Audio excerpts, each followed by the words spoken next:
Good day. I'm pleased that you all could join me for this special moment in boutique Blu-ray history. Tomorrow evening, we special few, we brave few, we will turn our attention to the battlefield and let it be known that wallets may cry. Wallets may cry. And spouses may wish you death. Welcome to the last show before Black Friday, everybody. What's going on here? Good luck to everyone trying to get rad. So yeah, they have, I didn't even have that pulled up. Let's see. Can't get red, I'll just get uninvited, the 2 new VSAs and maybe Frogtown. It is a nice shirt, isn't it? All right, so let's do this thing. So first off, I just want to. I'm not going to be talking about a lot of news. I didn't really compile a lot of news for this show because this is more of a prep show. I will be talking more about stuff in the lead up to the launch of the site on tomorrow night.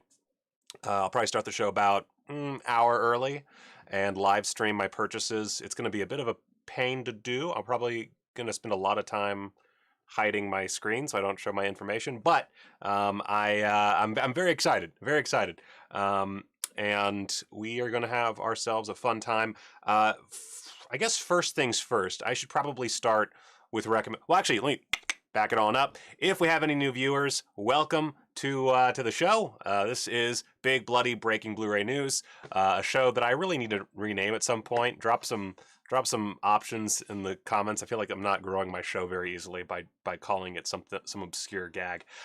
Anyway, welcome to the show where we talk about cult Blu-ray news, mostly horror, a little bit of porn and stuff like that. And guys. No, David. Guys, we are ready. We are going into battle. This is going to be fucking insane. Now, luckily, we do have a few things in our favor. Severin is barely in the game this year. Severin is not that big of a competitor. I don't think there's anything, unless there's some surprises, there's nothing I see on Severin's sale that is going to like just be fucking decimated right out the gate. I don't think that's the site you need to go to first. Nothing against the releases they're putting out. It's just, there's nothing there that's really like, I think all the options that they have are good. I just don't think they're, with that said, Vinegar Syndrome is the obvious place to be. The only other thing, honestly, like as far as my like personal plans, first off, I will probably take part in a few Amazon sales. I'm really mad at Amazon right now, and I really don't want to support them, but at the same time, I love good sales. I'll check Best Buy as well. Both awful corporations. I guess I'd maybe rather support Best Buy. I don't know. New Year's resolution, by the way, I'm going to call it right now. My New Year's resolution is to spend less money on Amazon. I'm going to try to buy all of my movies, at least, from smaller distributors. We'll see how that works, but that's my New Year's resolution. I don't think Severin's offerings are weak as far as just normal offerings go. I do think for Black Friday they are weak. I am honestly kind of shocked that we didn't get the Santa Sangre 4K. That was absolutely shocking to me. I could not have foreseen that not happening.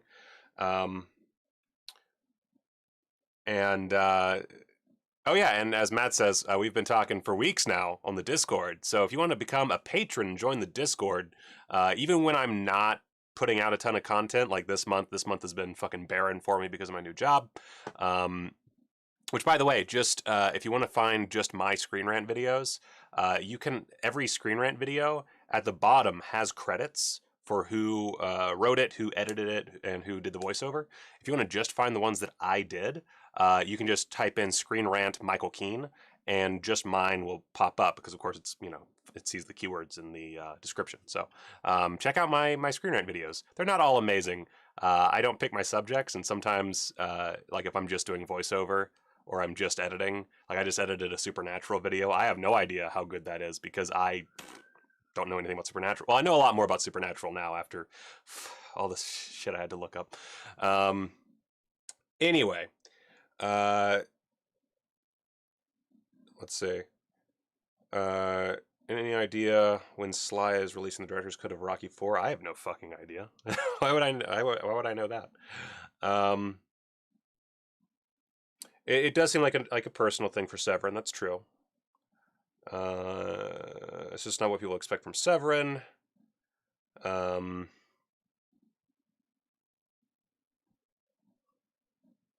right. You're right, Brian. You're right about that sale. Let's real quick. I didn't have this pulled up because I'm an idiot.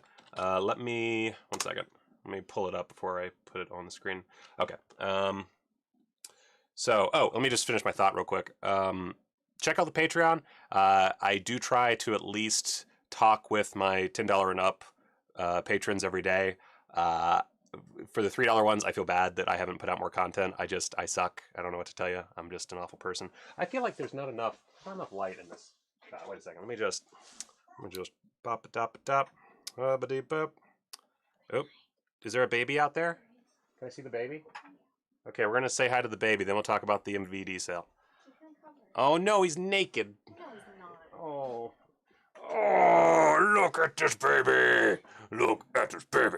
Look at this baby, baby. Look at this baby, baby. Not going to college. Not going to college. Cause his daddy's gotta buy some Blu-ray discs. Blu-ray discs. Baby gonna go to one of them free community Biden colleges. Because I can't afford to send him to college. Boopity boopity boop. Mwah. Yeah. Yeah. Don't go near those. Okay, bye. Oh, don't pee or poop on mommy. All right. Anyway. Oh god. Bop bop bop ba dop bop bop. Doop. Anyway, I think Severin's fine. Obviously they're not going to sell out. I might pick up a bundle if it's like reasonably priced and they have like some good amenities, but I highly doubt I'll be picking up everything from Severin. But I'll definitely be taking a look, and I'll be live streaming that too. Black Friday morning, I guess. It's 9 p.m. for me. I don't give a shit. Oh god. Anyway, so let's talk about MVD real quick before we get into all the recommendations. But right after MVD, I'm going to go through all my recommendations. Boop! So MVD has this awesome sale going on right now. Now, MVD obviously is not like the greatest distributor on earth. They do have some pretty problematic transfers, but these are deals you just can't beat. So it's up to 80% off, SRP. Let's see, now through December 1st. So if you don't spend all of your money on Vinegar Syndrome, you could come back and just tear out some gits. I got a few things. I got 3 Van Damme movies right there. I got Nemesis. I wanted Abominable, but I put that aside. The Nemesis sequels, which is not a great release, but they're shitty movies, so I just wanted them. Let's see, what is going to be up on? Yeah, you are. Let's see. I mean, look at these prices: $12, $10, $12. Look at that. Split Second just came out on Blu-ray, like what, 2 months ago, maybe. Already down to $13 for this sale. That is sweet. I'm so glad I didn't pick that up.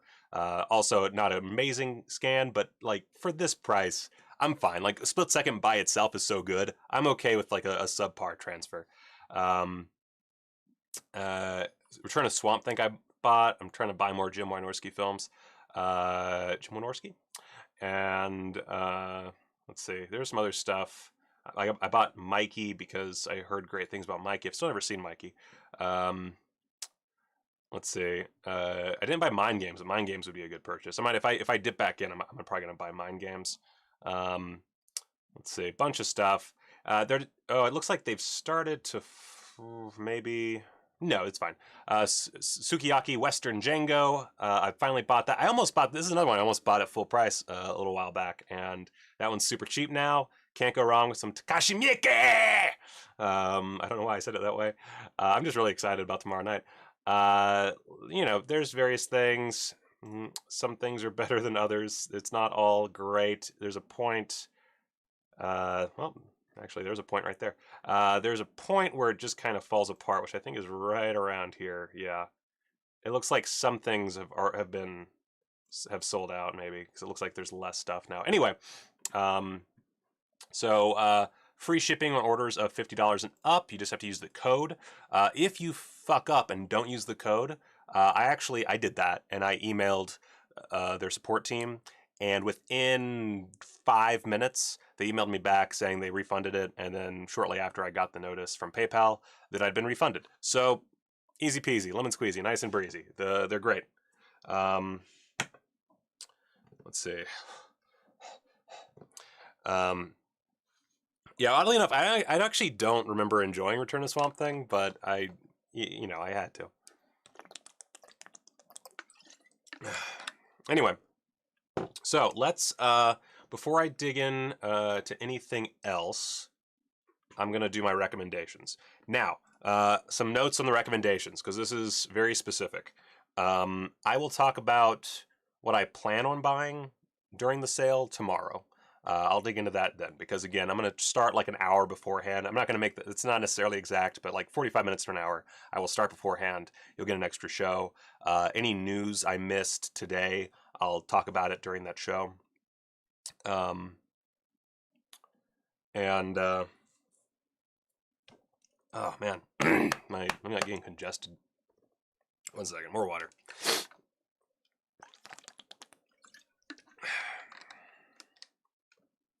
Anyway, so my recommendations today are just going to be movies that I own from Vinegar Syndrome that I've also watched already. So that's basically my plan for this month before I got the job with Screen Rant was I was going to do like 10 reviews, and it was going to be sick as hell. And I wound up doing 2 reviews. People are downvoting me? What the fuck? Who's disliking my shit? Who the fuck are you? Who the fuck are you? I'll fucking do nothing because I'm a man on the internet. Shit. Fuck, man. Probably people that don't like my Trump comments. Severin. That's a good point. There's a lot of Severin fanboys out there. I just want to reiterate, I love Severin. I think Severin's great. Like, they are legitimately one of my favorite companies. I just, I think that COVID hit them worse than most other boutique companies, and they had to go a certain direction, and it's a direction that's full of like personal picks for them, and that's great. That's fine. And also, like, they've had a bunch of great bundles this year, so there's nothing wrong with Severin. But also, fuck anyone who dislikes my video.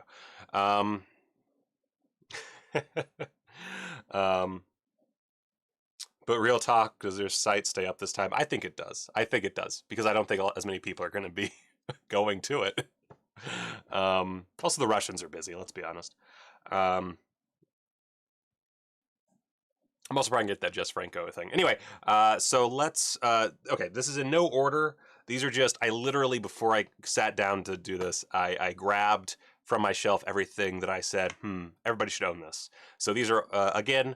I think everybody should own these movies. I think they're fantastic. Fantastic to good. Some of them are notable for other reasons, but they don't all have slipcovers still.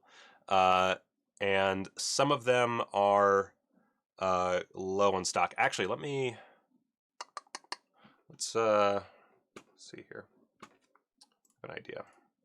So this is really janky. I apologize in advance, but here are, let's see. Oh, that's a little too big. So I didn't have a non-Facebook version of this list, so here is my, you can figure that out. Right there. All right, so it's funny, I don't even have a tree to put that on. Like, I have a fake one in the back, but we're using like this felt wall tree this year. But anyway, so here is all the stuff that is going to be that is limited, that is under 1,000 units. Yes, it is Notepad. Leave me alone.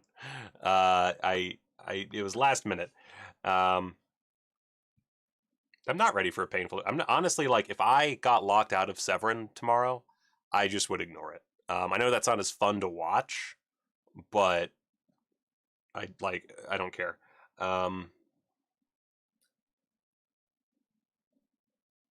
Let's see. Anyway, Jesus, 3-4, Jesus Christ. Anyway, so these are my recommendations. If you want reviews on these, some of them I have reviewed, but if you want reviews, just let me know, and I'll pop it up the queue a bit. But I do plan on eventually covering all of these. It's just work. I don't know how to do it. I don't know what to tell you. Anyway, first off, Unmasked Part 25. Unmasked Part 25 is a fantastic film. I believe the slip for this is already sold out, if I'm not mistaken. But it's pretty sick. And I love Unmasked. In fact, how have I not switched this? Also, by the way, if you didn't know or didn't see, they did find some, they did have some copies of Rad left over that had damaged lenticular covers. So people can still get Rad, but they're probably going to sell it real fast. So it's going to have to be a toss-up, I think. You're either going to have to go for Rad or Amityville. Make your choice, man. You know what? You might, you'll get another Descent into Madness like next year, for like the halfway to Black Friday. I just, what's gonna happen, honestly? Wow,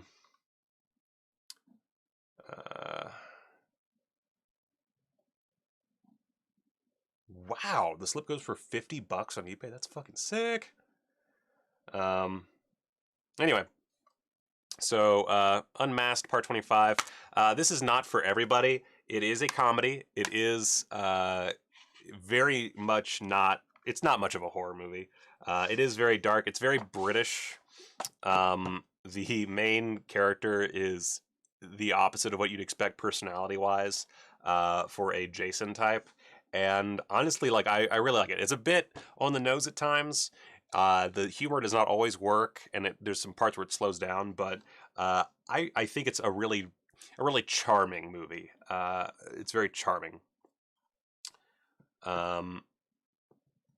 Oh yeah, and Matt makes a good point. Amityville is dope, but there's individual releases of all the films if you don't get it. So also, that's not a big deal. So if you're really excited if you really want to get Rad and you missed out the first time, and it's between Rad and Amityville, I would definitely choose Rad.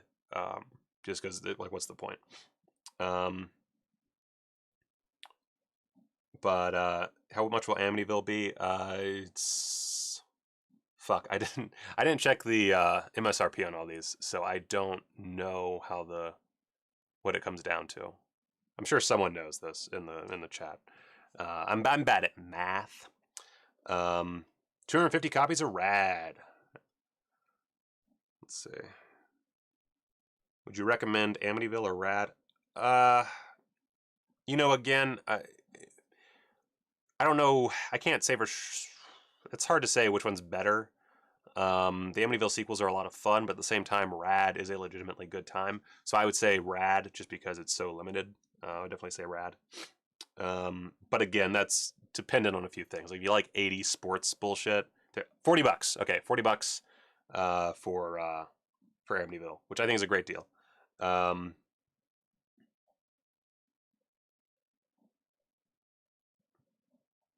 Psychic Killer and Night Train are the only limited discs I'm going after.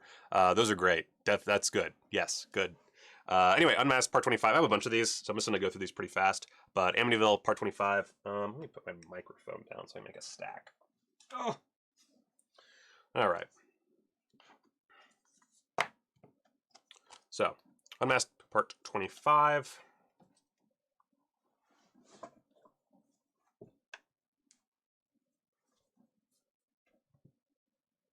Okay, we all figure that out. I have yet to fucking watch Taking Tiger Mountain. That's like one of the few movies I really wanted to watch this month, and it keeps eluding me, and it's pissing me off. I cannot describe to you guys how frustrating my inability to just watch movies is right now. I find it like I'm constantly working so much that like my Letterboxd account looks just like it looks like I'm surprised no one's messaged me and asked if I was dead. Uh, anyway, so between 35 and 40 for Amityville.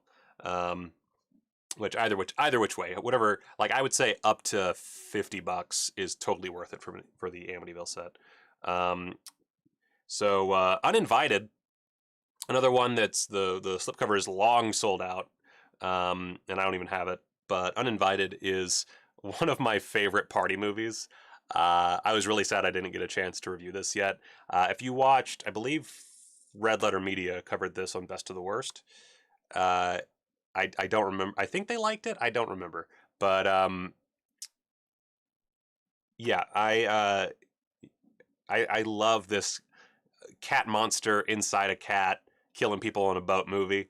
I remember I first watched it with a friend of mine, and we had the best time. If you're just looking for like a movie to watch with your buds, this is so good. It's also, I assume, a lot of fun by yourself. I've never watched it by myself, but it's a very unique film. It's Graydon Clark, is that right? Yeah, Graydon Clark, and has George Kennedy and Clu Gulager, and it's beautiful. Also, the transfer is dope as hell. So I love Uninvited so much. If you're not just going to be buying limited editions, definitely check this out. But if you are buying limited editions, this is one. Let's see. This one will probably make it to the halfway sale. A little stain on mine. What the fuck is that from? But I do highly recommend it, and I would like if this sold out before the new year, I would be so happy. I'd be so happy because it deserves to be sold out. And at 962 units remaining, The Telephone Book. The Telephone Book is a super like sexy fun comedic romp. It's very experimental. It's very silly. The guy who made it was a former SNL writer who was got in a bit of trouble, but you get audio commentary. What is this? This is from 2013. This is an old ass release. Old ass release? Jesus. Old ass release. It's so good. I really, really, really love it. The stain is pum. Do I think hard soap will sell out quickly? Let's see, where's hard soap at? 172. I don't think it'll sell it quickly, no. I would buy it, but if you're like scrambling to get the stuff that you know will sell out first, I would put it off to the side. But it will almost certainly sell out during the sale. Yeah, it's basically this girl falls in love with a dude who is calling her. She's talking to him on the phone, and he's like being a sexual pervert, and she goes looking for him, and it is a weird, wild, fun time. And it's not like constant laugh out loud comedy. It's more like wild 60s, 70s free love weirdness. And I really can't recommend it enough. This is another one that I was really hoping to get a review out for this month, and I just failed. Yeah, I love it very much. I don't think they sell the slips for the old stuff by themselves. Next up, this one. So this one's interesting. This is a movie that I wouldn't say is particularly. It's not amazing. I think it's really good.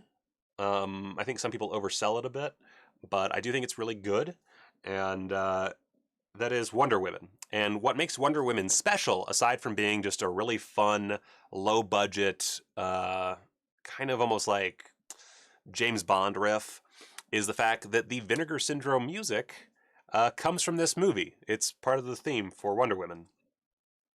And it's not a... Oh, I forgot to show you. I'm so awful at like this. Here's the normal... See, old Vinegar Syndrome. Boop. Not even any extra art. That's how old it is. Also, this black and white cinematography here it's beautiful. I love it. Anyway, Wonder Woman. So, let's see. And this one, yeah, this one's sold out. So that's what you're looking at. And oh, by the way, yeah, I don't have Deadly Games in my pile because it's old. Oh, I forgot to. Well, I basically try to limit my pile to stuff that will actually be on sale, but I would still buy Deadly Games at full price. Deadly Games is fucking so great. I love it so much. I don't know, but spoilers, we'll get to that one, so I'll check when we get there. So Wonder Woman, it's a solid, fun time. It's good shit, man.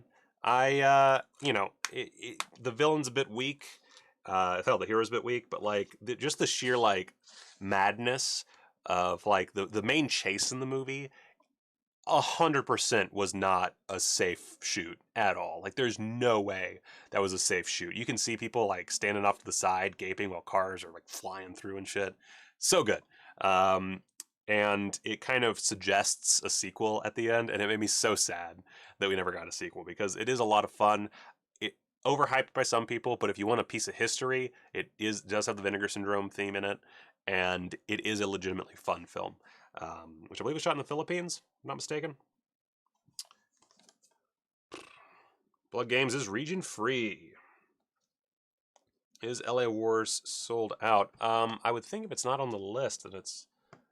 I don't know. It shouldn't be. I wouldn't think it would be sold out. Okay, thank you. Yeah, I was about to say, there's no way LA Wars is sold out. LA Wars is great. You know what? I forgot to include LA Wars in this. LA Wars is also great. I do recommend LA Wars. I don't know why I didn't pick like any VSAs for my pile. I don't know why I didn't do that. I fucked up. So LA Wars is great, and then what was the other one? What's the other VSA I love? Holy shit. Oh, and I forgot God damn it. I actually missed a few. I did this in such a hurry that I missed a few movies. Is Wonder Woman an adult film? No. It is a kind of sleazy adventure flick. God, I wish I could... LA Wars should be... Savage Dawn, thank you. LA Wars should be discounted. Savage Dawn, yeah. I somehow forgot to pick up Savage Dawn from the bookshelf. Savage Dawn is absolutely my favorite VSA title, bar none. I love Savage Dawn.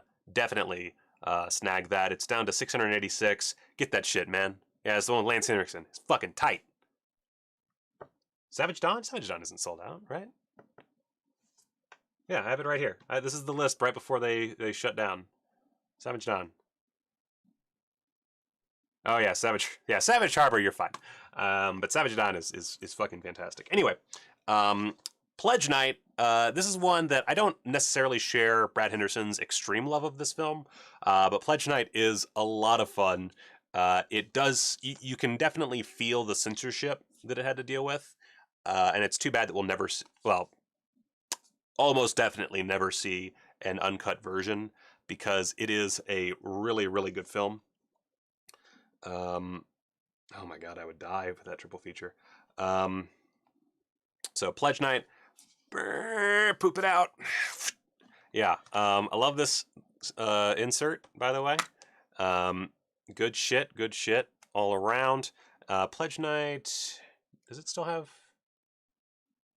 I really wish that I had this in alphabetical order because it's not easy to look at. I believe slip is sold out on this one. Anyway, good shit. Oh man, I didn't even realize how great that is. Kind of like the toilet thing. Anyway, is that on the other side? Yeah, it doesn't matter. So a lot of the kills are very butchered. But this is another good party movie. I watched this with a group of friends as one of my like big movie marathons before the world ended, and we all had a great time. I think if you go in with the understanding that there is a bit of an issue with the censorship, you should have a fun time. It's very, it's definitely like two movies kind of fused together, but not necessarily in a bad way. Yeah, I would definitely suggest Pledge Night. The Slip, as noted, is long gone, but that's a great film. That's really solid stuff. It's a good film. I shouldn't say great. It's a very, very good film. I would not necessarily call it great, but it's very good. It's one that I need to rewatch because I feel like I would actually like it more upon a rewatch I love I love Sid too. That's such a good villain. Anyway, next one, another black and white flick that's very silly, and I don't know when this came out. This was 2019 release. This is fairly recent, and it has, oh my god, does it have any left? It should have more left. Maybe it's just not down to a smaller number. Oh, I'm so bad at everything. Anyway, oh,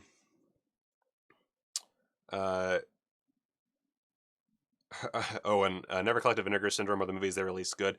Yes, a lot of them are. In fact, I will tell you as I go through these if a movie I don't know that I'm recommending any that are actually bad, but we'll see. Most of the movies I'm recommending, I think most fans of cult or horror cinema will enjoy, for what it's worth. Also, bear in mind, I have awful taste, so I did try to keep these to movies. I did not include Rest in Pieces just because, again, I was trying to include stuff that would be on sale, and that won't be. All the Ruben Galindo Jr. movies I highly recommend. So I say all. There's been 2 released, but Cemetery of Terror and Rest in Pieces, highly recommend. Definitely buy those.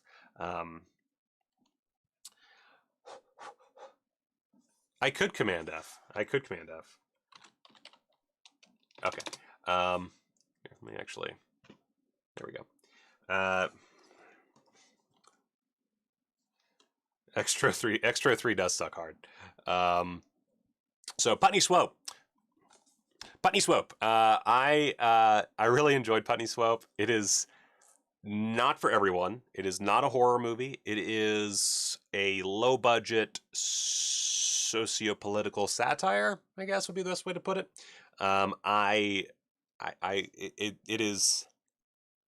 It's very silly. The filming style just makes me think of the word anarchy. It's very experimental, and let's see.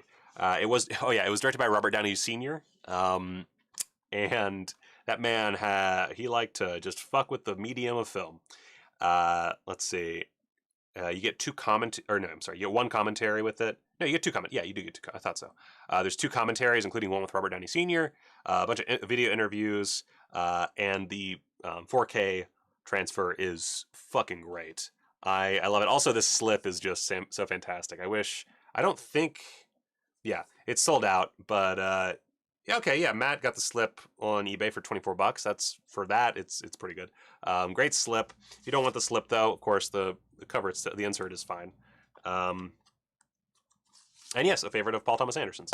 Does anybody know if Kino's having a Black Friday sale? I actually forgot to check on that.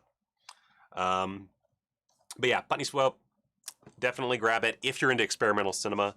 If you're into like social satire, if you're looking for a horror movie, obviously don't. But it is a lot of fun. That's another one that I want to do like a deep dive video for it, but I just haven't gotten around to it yet. As is my way. Here's another one that I'm almost 100% certain was covered on Red Letter Media. I'm really, really certain. Is there alternate? Oh, sorry, I forgot to. Boop. Yes. Well, kind of. It's just a more minimalist way of doing it. That's all. Oh yeah, Kino. That's true. Kino is always having some kind of sale. That's true. You guys, for those of you keeping me on my toes, thank you. I have the brain of a person that's made a lot of Screen Rant videos recently. After this, I actually have to go back to work and work on my Doctor Who video that I'm working on. So, by the way, I don't think my Texas Chainsaw Thanksgiving video is going to happen. I really wish it was. I will try to get that out like the first week of December, but it just did not happen. I got fucking sideswiped. Anyway, so this is another one that I believe Red Letter Media. Noir Kino sale is over. This is one I got a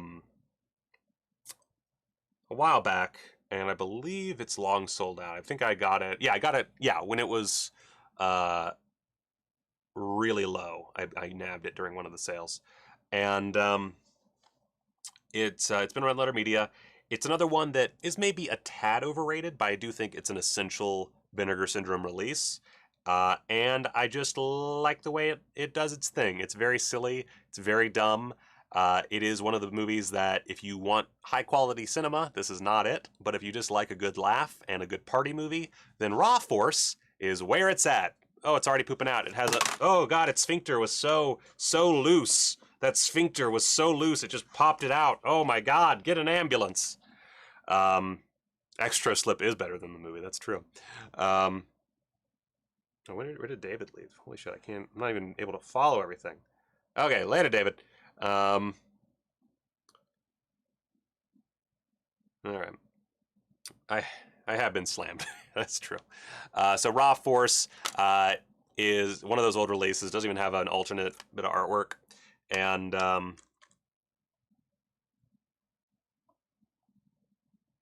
no, that's exactly how you should live your life. Honestly, Raw Force does fuck. Raw Force, it's a lot of fun. It is very dumb, and I really like. I can't. I don't. I legitimately cannot recommend it.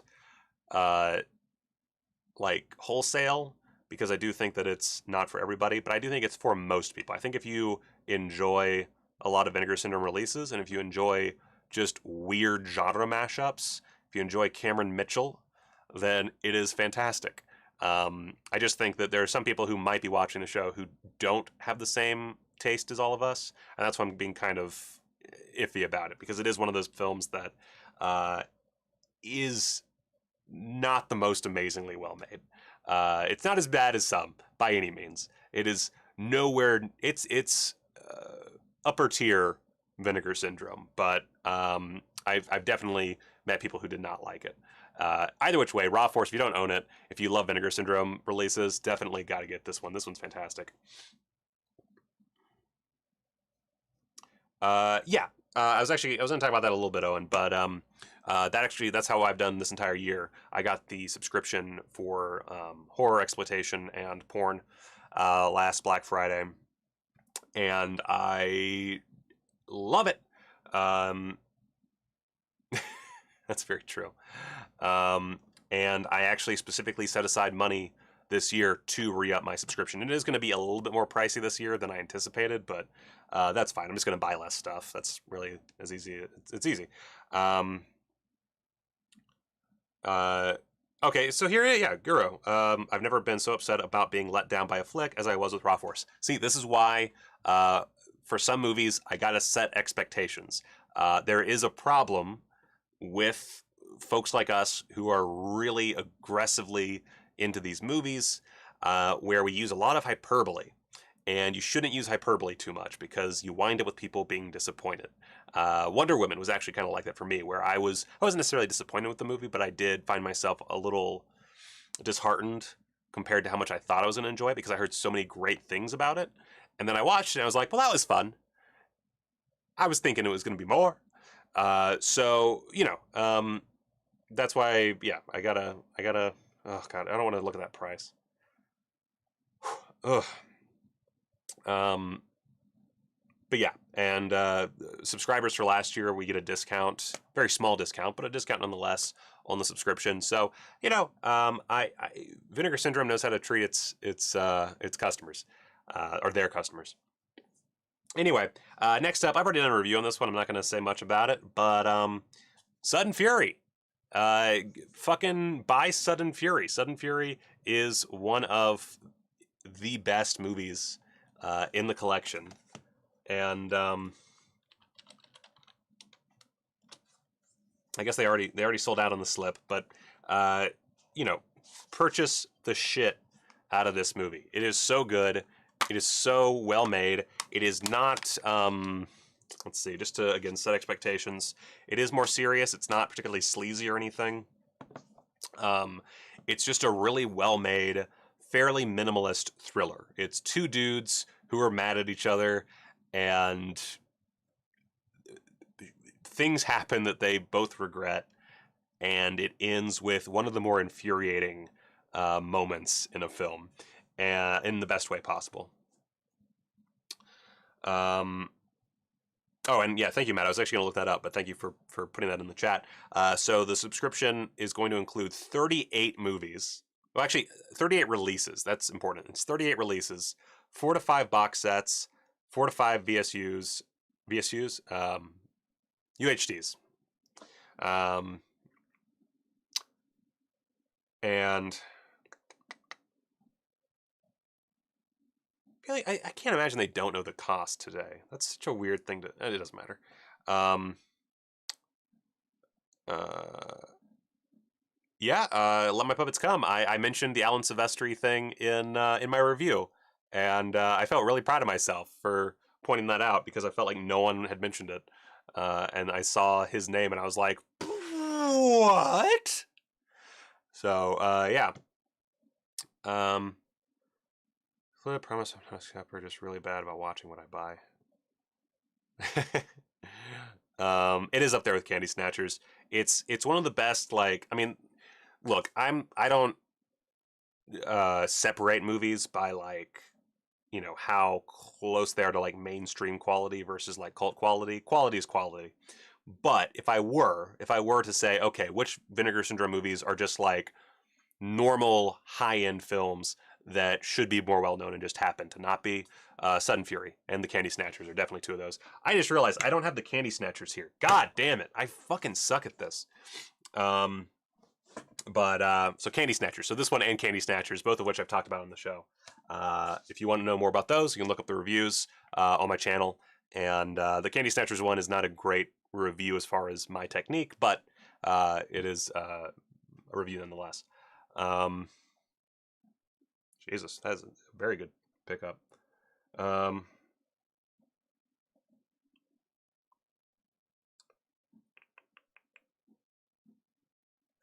So anyway, yeah, and the subscription, you can only buy it on Black Friday. On the halfway to Black Friday sale, you can buy a half-year subscription. If you don't have the money right now, then sure, just wait. You can still, I mean, the thing is, you can still buy them. They're just not going to be discounted. But like, you can just, if you can wait for them to go on sale later during Black Friday. New releases almost never sell out, so Anyway, another one. This is another movie that I was really frustrated. I did not get a review of this done this month. Like I I am one of those people that really gets into like the self-hatred thing. I start blaming myself really fast for not getting enough done. And this is one of those where I was really mad at myself for not making a video. Um,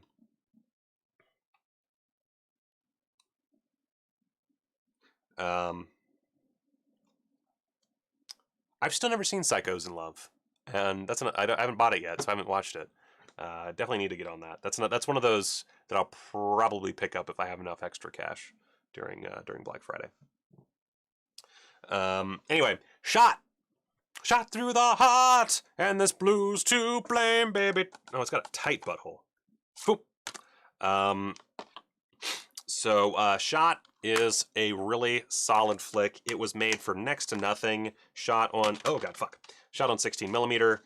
It's very grainy, very dirty. It's very ramshackle, and it is the kind of film that makes you want to go out and make a movie. And if you know anything about me, I love going out and making movies. So it is, for me, a very inspirational film. The extras, for me, left a little bit to be desired. I didn't really think either interview was amazing. But they're not bad. They're just, they're medium interviews for a stellar release. This is so good. What's it? Is this one? I'm like getting my lines crossed. I'm trying to. No, okay. So this one's sold out, I believe.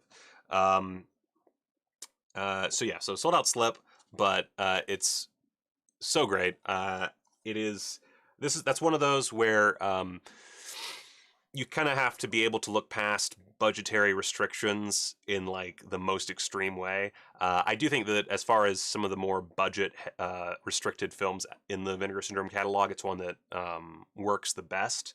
I think that Bloodsuckers, for example, is really obviously low to no budget. Flesh Eating Mothers is one that really shows its budget.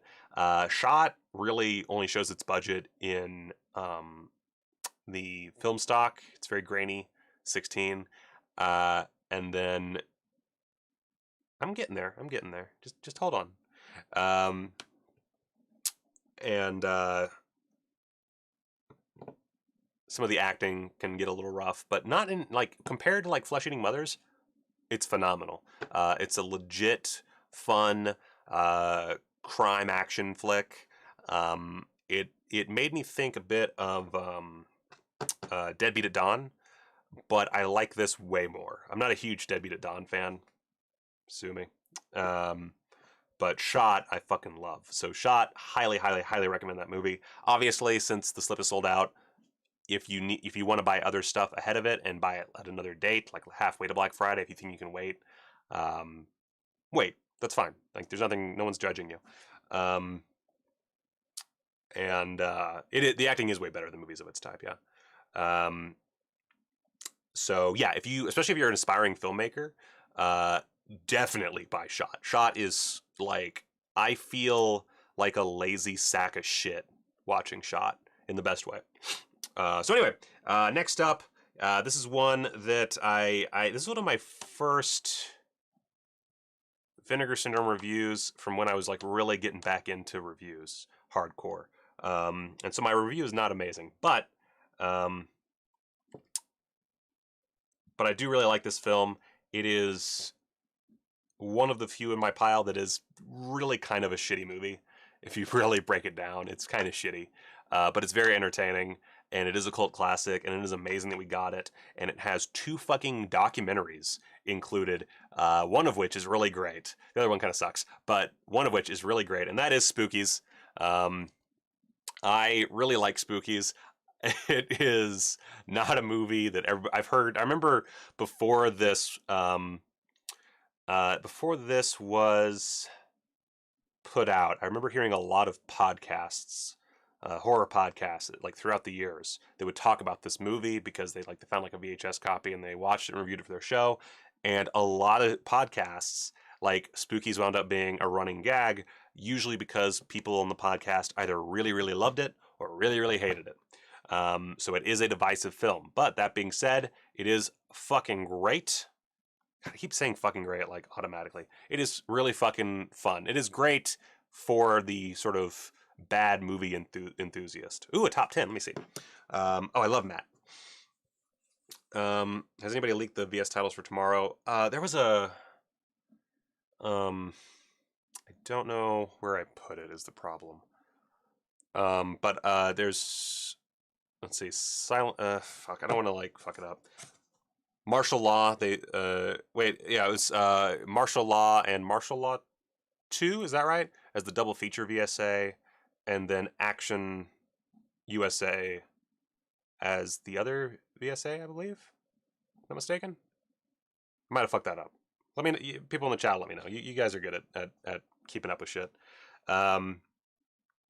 Let's see. So Matt's top 10. Oh, I love these. Candy Snatchers, sweet. Sudden Fury, fucking sick. Shot, dope as hell. Angel, we'll get there. Nightmare Sisters. That's one. I'm going to talk about this tomorrow too, but that's one I plan on buying. Nightmare Sisters is one I kept putting off, and they're giving us a new slip for it. Perfect. Perfect timing. Psycho Cop Returns. I don't own, but I've heard great things, and I really like the 10 minutes I saw once. So Psycho Cop Returns is definitely a must pick up. I'm definitely buying that. Let's see, Telephone Book. Hell yeah, bro. Public Affairs. If you like porn, absolutely. I did not include any porn in my list for this recommendation, but Public Affairs, out of all the porn I own, Public Affairs is my favorite. So I have not watched Corruption yet, though. I should note that. And Corruption's another one. I own it. I do think you should buy Corruption, if only because of the very special Easter egg that everybody knows about at this point. Night Train to Terror, of course, is one of my favorites. Very divisive film, but I love Night Train to Terror. And then I've still not watched Seeds or Vapors, but I've also heard great things, and I own that as well. Seeds, is that one that's on sale? No. Or not. Oh, Seeds. Wait, it's right there. Why is my fucking... Cannot find seeds. It's right there. God damn. Whatever. Whatever.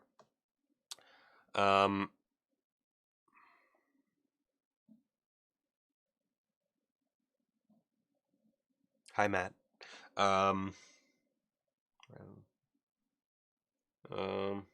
Spookies is awesome. It's like the great value version of Night of the Demons. That is a very, very well put summation.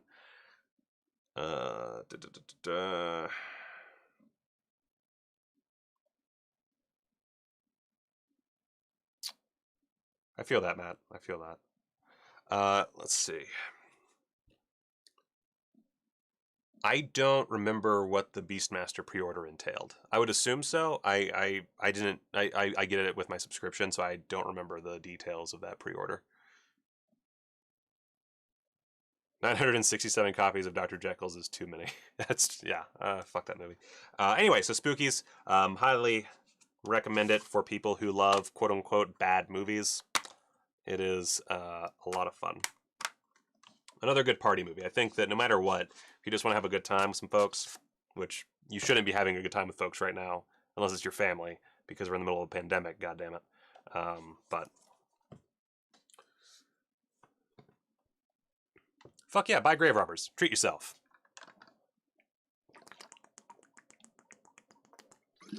And I agree with All That Is Man. Dr. Jekyll's House of Horrible Bullshit is definitely one to skip. That movie sucks ass. If you're a completist, obviously go for it, but that movie sucks. If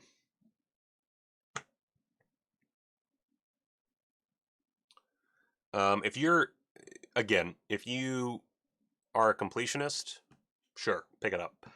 If you are more selective and you only want to buy stuff that you'll enjoy, I have yet to meet anyone who legitimately really enjoys Dr. Jekyll's.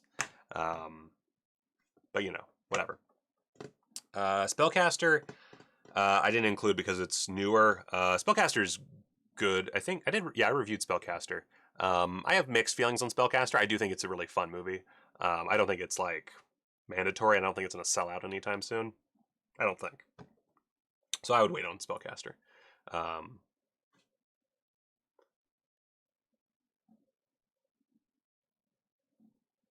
Anyway, this is another one that I did a review of, and it is well known that it is one of my favorite Vinegar Syndrome titles. I thought VSA was straight. No, it's movies that were popular in video stores, or like notable for being primarily videos. Like a lot of them are movies that went straight to video, and therefore, you know, that's why they have like the slip the way it is. It's, you know, kind of like a fancy VHS case. Oh fuck! I forgot to put Pale Blood in my stack too. Pale Blood is really great. Definitely recommend Pale Blood.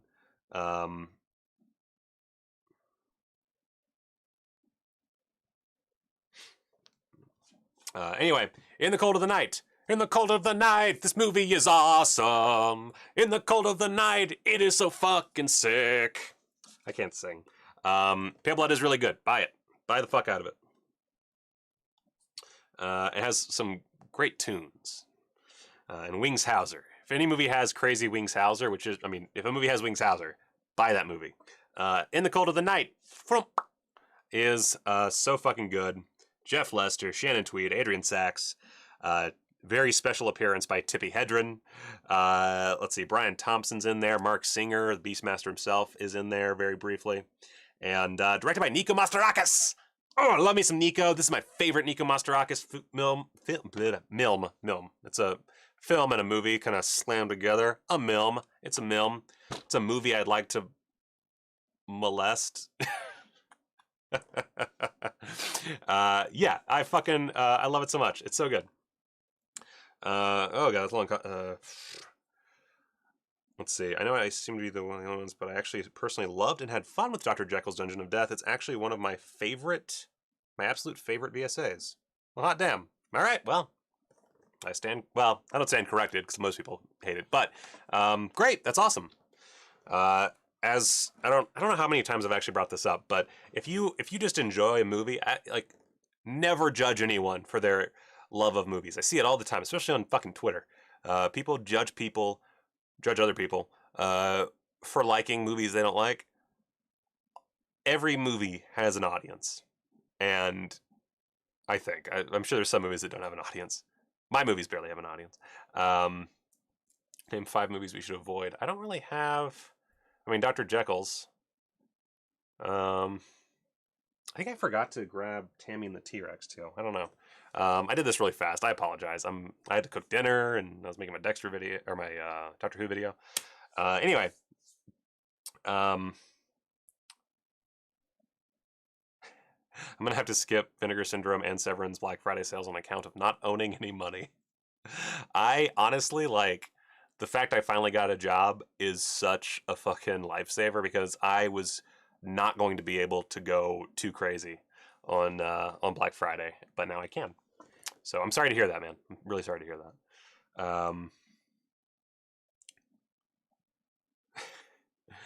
Oh yeah, and Vice Academy sucks, but that's just me. That's just me. That's another thing, and don't judge people obviously for what they like movie wise. No reason to judge people for their taste. And also, my opinions are my opinions. Brian, all that is man, loves Vice Academy. A bunch of other people love Vice Academy. I can't fucking stand him. That's why Dom, one of my fucking amazing, I don't know if, for those who haven't seen it, my amazing patron Dom sent me this a while back. And if you didn't watch the video where I unboxed this, or you didn't notice in the background, and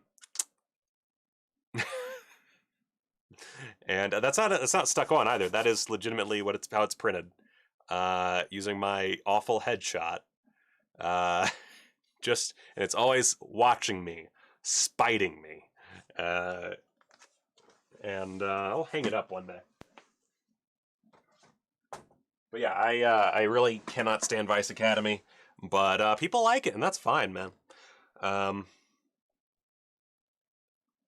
like breasts, so most Vinegar Syndrome movies are fine by me. Good. I wish, honestly, I wish I was the kind of person who could just enjoy a movie for having tits. It's something I've never been able to do. I mean, I enjoy tits, but it's not something that makes a movie for me.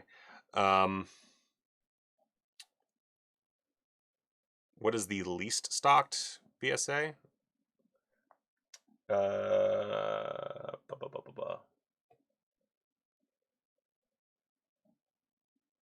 Maybe Dr. Jekyll? I'm really bad at reading this list.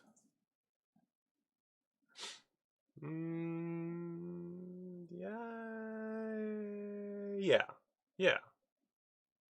Yes. No, Hellriders. Hellriders is the least stocked. Yeah, Hellriders.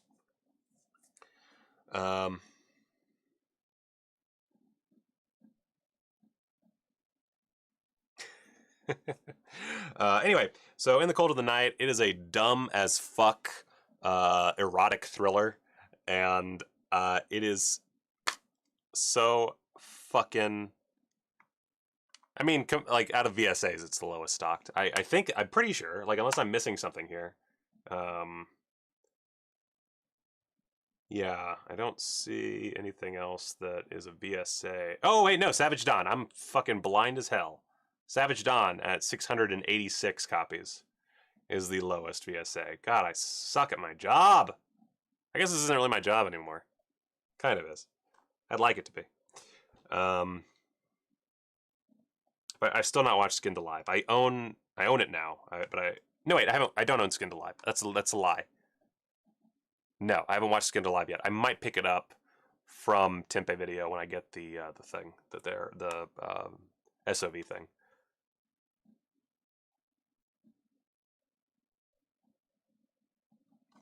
Anyway, In the Cold of the Night, I love it so much. I really cannot, I think, fully describe to you why I love it. But check out my review. I gush over it in that video.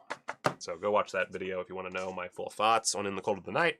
And then next up, one that might scooch under your radar, and I believe is... God damn it, I need to... Okay, I don't think this is actually working. Why is the find not working?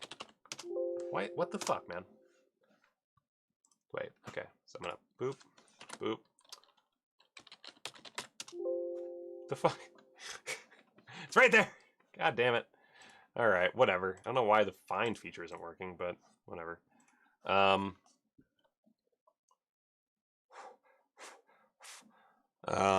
Alright, so Killing Kind is really solid. It's one of those movies that is just good. It's just a really good little sort of horror film.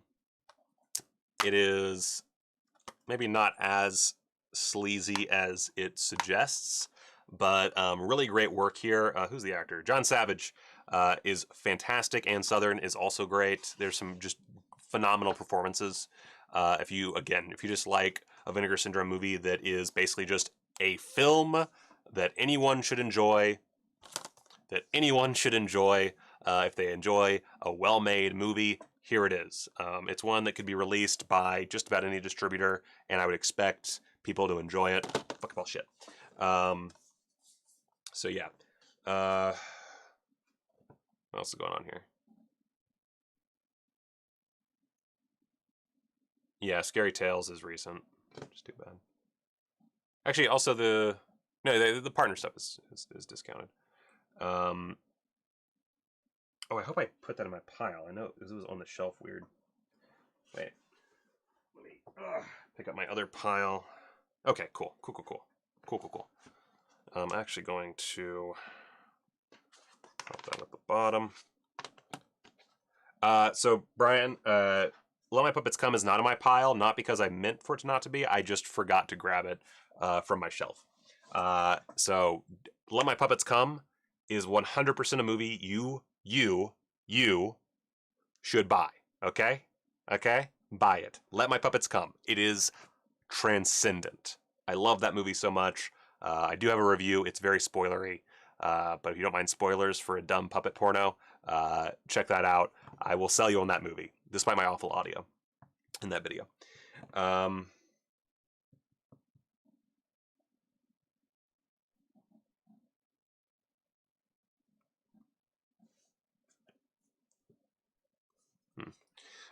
Next up, this one only has a standard release, I'm pretty sure, but I love this slipcover, so I just want to... fuck balls.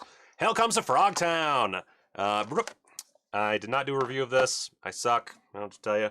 Hell Comes to Frogtown. It is a fucking solid... Wait. Perfect. Right there. Look at that beautiful cover. Oh, look how perfect that is. It's just, like, look at all the detail that I'm showing you right now. Isn't that gorgeous? Wow. Anyway, so Hell Comes to Frogtown. It's a fucking classic. I don't know what to fucking tell you. It's Roddy Piper fighting mutant frogs and getting some puss. That is the plot, and it is so great and so fun and so silly. It has like a million shitty sequels you can dig into. You can find out all about Zen filmmaking if you go down that fucking rabbit hole. Hell Comes to Frogtown is a great release, and I highly recommend it. That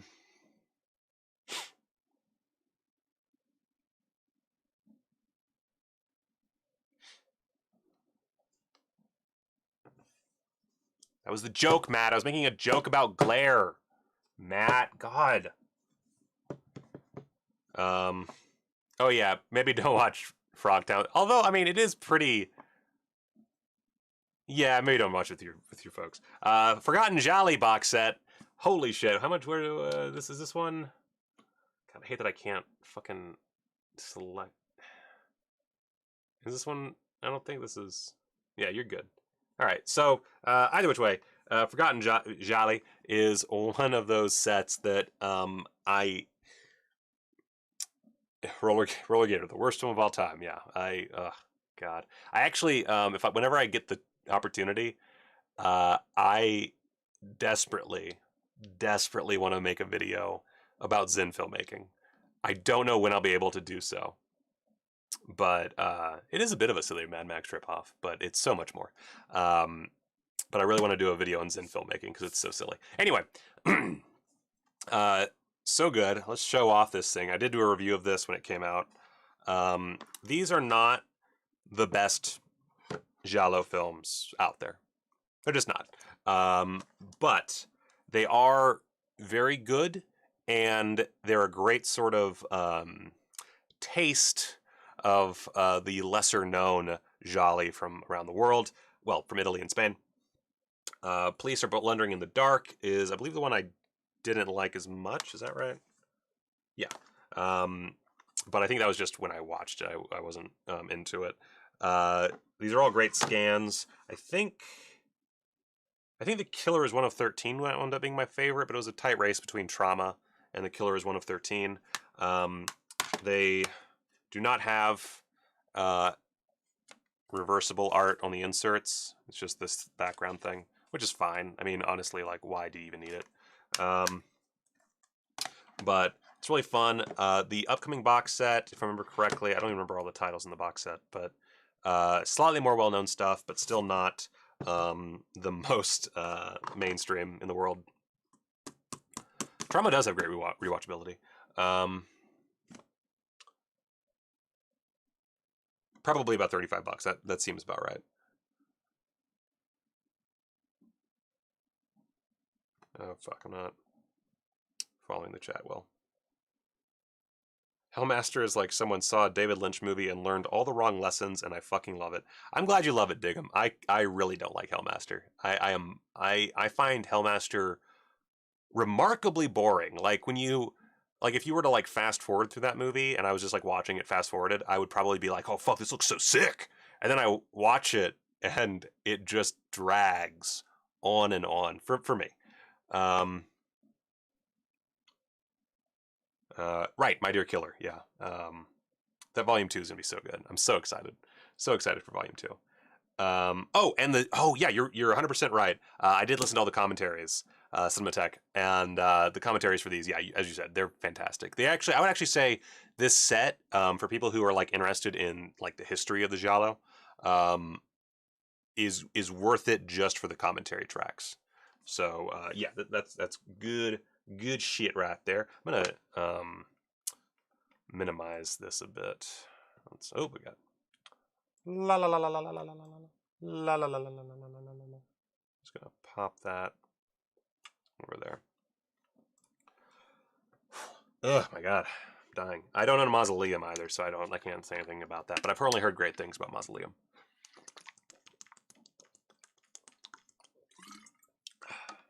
I don't own the Amityville collection, but I've heard nothing but great things, and I do plan on buying it. Fun fact, I actually really fucking hate the original Amityville horror, but I do think the sequels are a lot of fun. So I do, if you like fun sequels, definitely.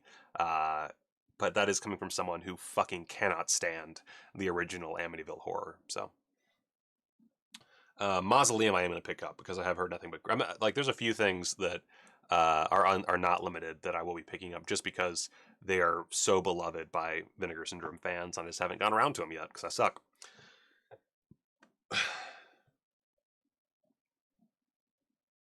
I could see that, Matt. Matt the One. Yeah, Hatred Together. I remember almost buying Mausoleum with the slip back in the day, and then I didn't. And I feel like a fucking moron for that. Anyway, here's another one. This is actually one I have not watched the Blu-ray of. I watched this when it was streaming at some point. Wow, I don't even remember when. But so I can't say anything about the Vinegar Syndrome release. But it's a Vinegar.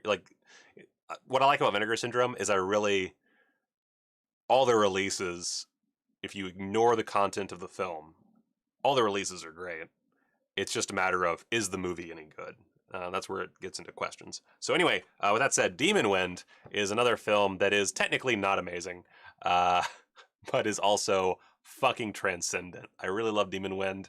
I feel like this... I'm pretty sure... I feel like this was on the last drive-in at some point, and I feel like it might have been talked about on Red Letter Media. I don't remember. Vinegar Syndrome titles are very divisive.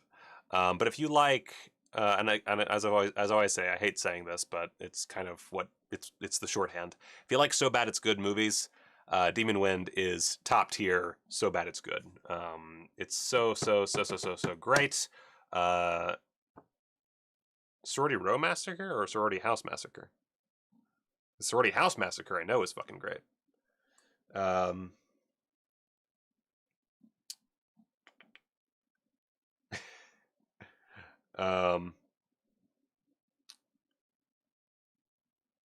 They are super niche, yeah. It does make sense. So yeah, Demon Wind, great shit. Demon Wind, I love it. Yeah, I really enjoy Demon Wind. I need to rewatch Demon Wind at some point. Of course, when the fuck am I gonna have time? Next up, Blood Games. Oh, by the way, let me before we even just FYI for people who did not see my previous. I think this is right. Yeah. Who did not see my video where I talked about this? Ah, shit. Why is everything bad? Everything's awful. You go to my store, you can get a Sorority House Massacre 2 themed shirt. God damn it. Fucking. I wish I could fucking. Yeah, okay. Well, anyway, you can get an And Orville Catch Him As Himself t-shirt, and it's pretty sick. Right now, over in my merch store, link in the description. Also, I released, this one was a little less fanfare, also not the mug, but I have but does it come with commentary, or does it have commentary? Jesus Christ. Does it have a commentary design, which you can get on a t-shirt as well. Features my glorious mug in all its nastiness. So, yeah, if you want really niche t-shirts, go to my merch store down in the description. Yeah. Anyway. So, let's bring that back up. There we go.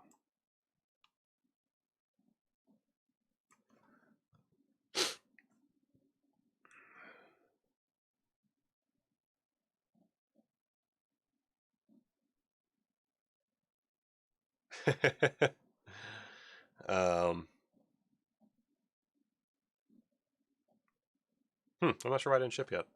No, they might be busy this time of year.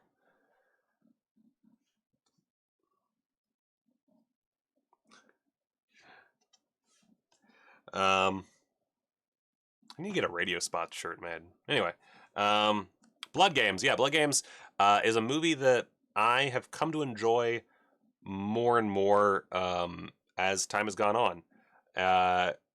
If you watched my video for this month, my opinions, by the way, when I do these monthly reviews, my opinions for what I prefer out of the bunch change over time because I'm like just fucking gobbling these movies up, and I really don't have a lot of time to reflect on them. And well, I feel like that won't sell well.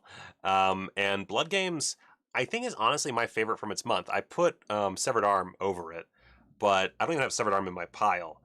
Even though Severed Arm is really great. Blood Games, I think, is a much better purchase. Great slip. Where's the? Goddamn, I wish I could fucking. 466 slips left. Gonna have to get that real fast. It might last past the sale, but it's not going to last very long after. So, Blood Games, highly recommend. Pick that shit up. So good. So good. I love it. Oh, yeah, grr. Oh, look at this super exploitative slip. Oh, it looks awful. I love it. Secta Siniestra is another one that I have not watched yet. I'm a piece of shit, I know. I definitely, based on what people have said, I highly recommend Secta Siniestra. I cannot give my personal opinion, but as far as like just going from hearsay, fucking great film as far as I can tell. But Blood Games, a lot of fun. I don't know why I should have just picked 10 fucking movies. I don't know why I did this to myself. Beyond the Door 3 is the movie that I most wish I had reviewed, but have not yet because I'm a piece of shit. I love Beyond the Door 3. It's so great. Let's poop it out, poop it out, poop it out. Yeah, there we go. I believe, isn't is this sold out? I'm pretty sure it's sold out. Yeah, yeah, yeah. Beyond the Door 3 is just so great. I love the Pono collection too, or collections. Uh, um, so it's otherwise known as a muck train. Look at that fucking sweet. I don't know why I haven't switched this art. Oh my god, what's wrong with me? Oh my lord, I love it. So good, so good. You know, Blood Games does feel like a movie Shout Factory release. That's actually a good point. But a muck train, aka Beyond the Door 3, has nothing to do with Beyond the Door. If you haven't watched Beyond the Door, you don't need to worry about it. It was renamed to capitalize. It is absolutely bonkers. It has the best use of a toy train I think ever. I love it. It makes almost no sense, but it is a lot of fun, and it's ridiculous, and I love it. So Beyond the Door 3 is another one of my favorite Vinegar Syndrome releases. It's one of my favorites to just show people. So check that out. Next up, this might have been my first Vinegar Syndrome review. I don't remember what my first Vinegar Syndrome review was, but I think this was the first one back when I was still awful. Some might say I still am, but back when I was legitimately awful at reviewing movies. And I remember at one point, someone on the Facebook page, on the Facebook group for Vinegar Syndrome, said I sounded, oh, what was it? Too full of some other word, but like too full of myself, which I disagree with. I don't think I ever feel. I feel like I'm pretty humble-ish, maybe the humblest man alive. Christmas Evil. Christmas Evil is fucking phenomenal. If you want a great double feature this Christmas, Christmas Evil and Deadly Games, you're good to go. AKA Dog Code Santa Claus. Christmas Evil is an old release. I wish I had the slip, but I don't. Whatever. And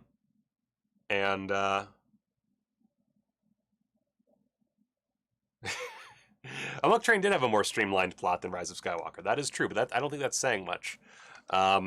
So yeah, Christmas Evil has a new 4K restoration, 2 commentaries with the director, commentary with John Waters. Got a bunch of archival shit, deleted scenes, screen tests. Like this is a fucking package. I'm trying to remember when was this? This was 2014. This is a very old release for Vinegar Syndrome, but one of my favorites. It's so much better than its title would suggest. And in fact, that is the title that was just slapped on the movie. It does not have alternate artwork. It is, again, an old title. There's a lot of slips I don't own.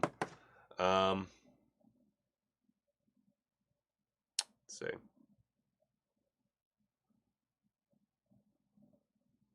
Oh, that's sweet. But anyway, Christmas Evil. If you don't own it, buy it. It's great. It is worthy of anyone's collection.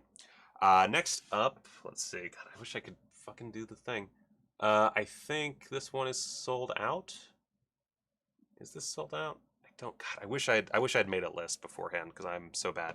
But someone let me know. I feel like this is sold out. Oh no, it's sold out, but there's individual releases. Angel. I actually have not finished this trilogy yet. I've only watched the first film, which kind of works out since they have individual releases now. I've heard some fun things about the sequels, but as far as I know, or as far as I've seen, I can only highly, highly, highly recommend the first film. I was really uncertain about this. If you followed me for a long time, well, yeah, Black Christmas is better than Christmas Evil. That's yeah. Yeah.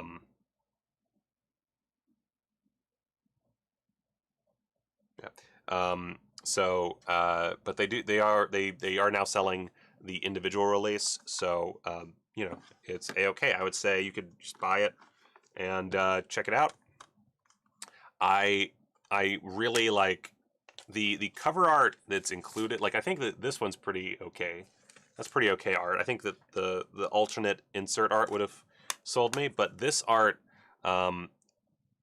does not inspire me at all. I think it makes it look sleazy in the wrong way, if that makes any sense, for my taste, and that's why I took forever to buy it. And then I did, and I watched it, and it's fucking so good. It is one of the best made, like best physically made films that they've released. It's a good fucking movie. I had a great time. I love the killer. I think that what's her name again? I just lost it. Donna Wilkes is really solid in her role, and yeah, I really can't recommend it highly enough. Angel is a must-have. I don't know about the sequels, but Angel is a must-have. I would say buy that if you're really into it and you just want to know where the story goes. Buy the sequels. Donna Wilkes does not return for them, so bear that in mind. I just had a really good time with this movie.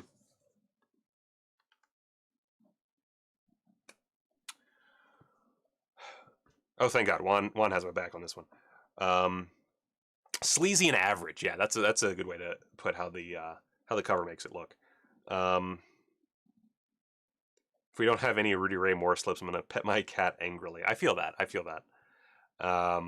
I really want some. That's actually the only reason I've put off the Rudy Ray Moore movies is I keep feeling like they have to make slips. They have to make slips. They have to make slips, and they just haven't made slips. Oh yeah, the high school geek that was 35 fucking years old. Yeah. Oh my God. It's so good. It's so good. Anyway, it's also just it's a really nice story. Like it has some like solid dramatic beats. It's not just sleaze or not just action. It's a good story. Death by Temptation. Wow, we like sort of. Where's that? Wait, I just want to look at my. Oh, this like popped up for a while. We peaked at 84. Now we're back down to 66. That's fine. I understand. I don't watch these either. Have I seen My Demon Lover? Oh, my brain is so just melted. I feel like I've seen My Demon Lover, but for some reason, wait, I gotta, hold up. Fuck. I am just the worst. Oh, you know what it is? No, I own the VHS of My Demon Lover. That's what it is. I've never actually watched it, though. Anyway. People just stuck around for Christmas Eve. Oh, by the way, yeah, I don't own the Rudy Ray Moore releases. That's why they're not my pile. Because as I said, I'm putting them off. But it's great. It's great. They're great. I would actually. I would say that if you, I would say buy all the Rudy Ray Moore movies. Watch at least a few of them, starting with Dolomite, and then watch the Netflix movie Dolomite Is My Name, starring Eddie Murphy. Super inspirational. It's from the writers of Ed Wood, and it's about as good as Ed Wood. I would say Ed Wood's maybe a little bit more artistically inclined, has a bit more style to it, but Dolomite Is My Name really like got me by the feels. So highly recommend buying those movies and watching that newer film about Rudy Ray Moore. Anyway, Death by Temptation. Death by Temptation is one of those movies that I remember I started watching it on some other format a long time ago, and I could not get into it. And then I bought it. I think the slip was going out of stock or something. Either which way, I bought it on a whim because people liked it. There's the alternate insert artwork. That's what you get inside. And I did a review of this movie.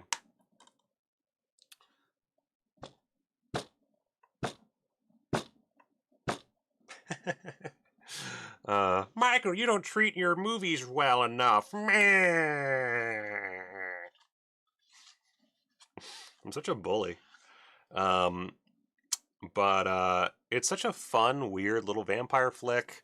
It's, oh God, I'm gonna fuck his name up. Ernest Dickerson. It's shot by Ernest Dickerson, who's a phenomenal DP. One of his early pieces of work, and I love it. I really, really enjoy this movie. It's so bizarre. and I can't say it's necessarily a great film. It's definitely one of those movies that's kind of on the like lower tier as far as like, you know, how normies see movies. I think a normie would not like this film, but as far as like, you know, you and me, this is solid work. Incubus was so. If you don't like, or if you like weird invisible demons raping chicks, you might enjoy it. Yeah, I'm not into that.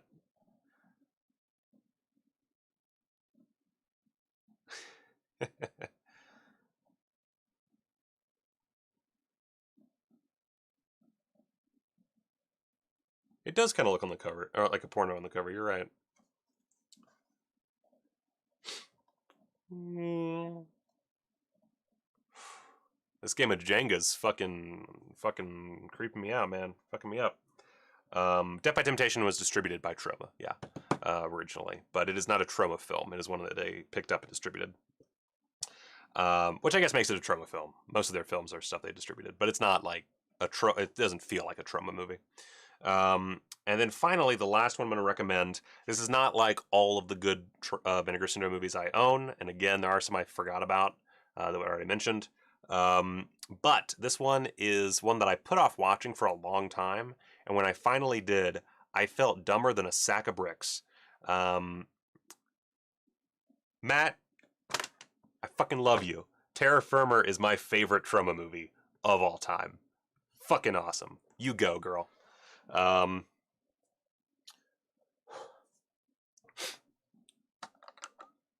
Does the old DVD have exclusive features? I thought they ported over all the special features. It's been a long time since I reviewed this, so I don't really remember the details.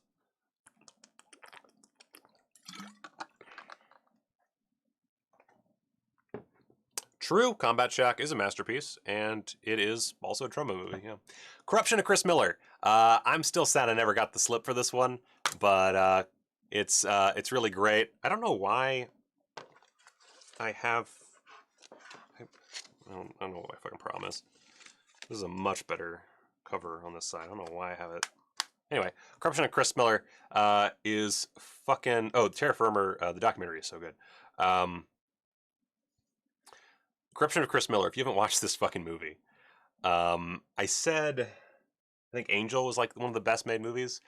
This is probably the most beautiful looking film in the Vinegar Syndrome library. I love Corruption of Chris Miller so much. I still. No, I think I have. I think I've gone through. Oh right, yeah. I was going to review this, and I couldn't get to it. I have my notes written down for this. I think I do. Oh, but I did some like weird stuff in my notes. I'm not gonna try to deal with that right now.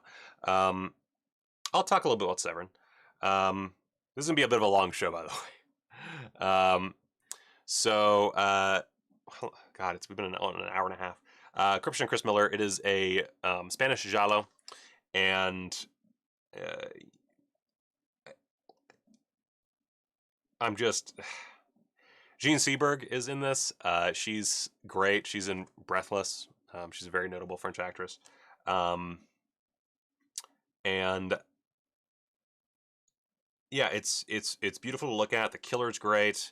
The twist is a lot of fun. Very sort of Hitchcockian twist. When it's violent, it's very violent. Did I talk about this at some point? I feel like I talked about this, but I don't remember editing this. I must have not, because I don't remember editing any of this. Your uncle was the naked guy running through New York City. The tiny dick boy? The micro penis man? Oh, that's awesome. I wish my uncle was the micro penis man. It is a tad long. I'll give you that, Cinematech. It is a kind of a long movie.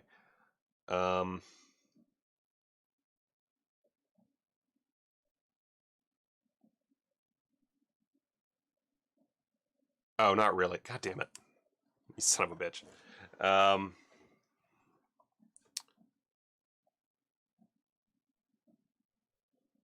She is American. You're right. I don't know why I'm sorry. I'm getting a little tired already. God,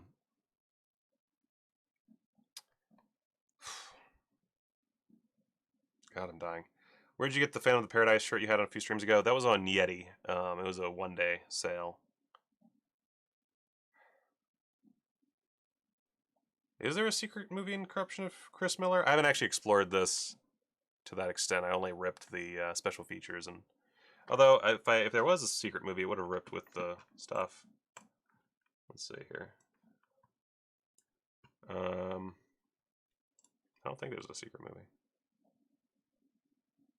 Oh yeah, you're thinking of Corruption. Yeah, Corruption has the secret movie, The House on Dead End Street. Yeah.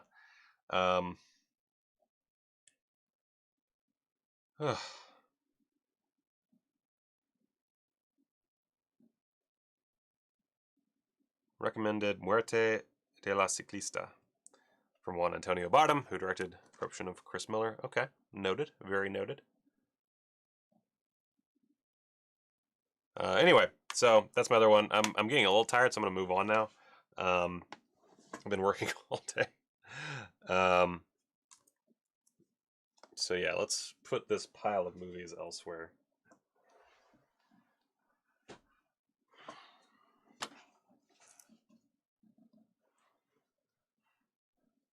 All right, so real quick, just a little like side thing. Don't want you on it. I have. One second, I'm just gonna take the. Not that nobody can read this. Fuck it. I have a unboxing for you guys. This is a jam-packed show.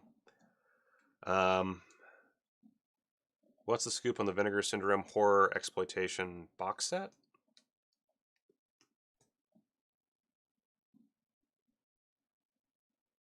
Oh, did the Total Recall 4K not look good? I pre-ordered it back when it was announced. Fuck. God damn it. That's what I get for pre-ordering a major release. I do need to watch more Antonio Bardem. I just watched Corruption of Chris Miller, basically. So I definitely need to look more into his filmography. I do need to get more Jess Franco. That's probably actually what I don't remember what I need from Severin Jess Franco-wise, but I'll definitely probably try to finish off my collection from Severin of Jess Franco when I get into that. Let's see. Matt Allegretti's Severin recommendations. Let's see. Oh, the Jolly. Yeah. Even though they're wow, I am just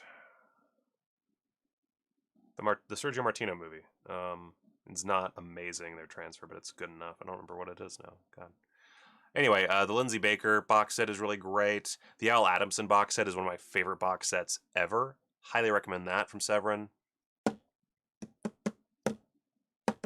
Gwendolyn is amazing. Really love Gwendolyn. I've still not watched my Axe/Kidnap Code double feature Blu-ray. I've heard nothing but great things. It's on my big list of must-watches, and so I definitely recommend that just based on hearsay.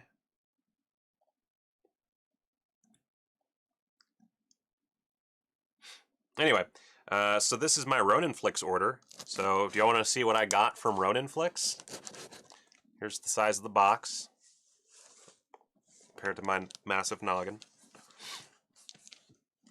Got my bread knife. Bag Boy Lover Boy, yeah, that's a good one. I've still never seen Devil's Reign. I know that John Travolta melts, but All the Colors of the Dark, that's another great one. I'm glad y'all guys are doing that for me, because I am so tired. Man, a lot of people love Axe, and I really need to, like, put that, like, at the top of my queue. I've still never seen Dr. Butcher MD, so I can't give any recommendation on that. But a lot of people seem to love it. Might even grab that one during the sale. We'll see. We'll see how my money's doing. I like a bunch of stuff to do for my channel, money-wise, so we'll see what happens. Don't need that. This is just a block. This is just a block of paper. All right, arts and crafts. I started working on a bread knife shirt. It's hard to make a good shirt design out of a bread knife.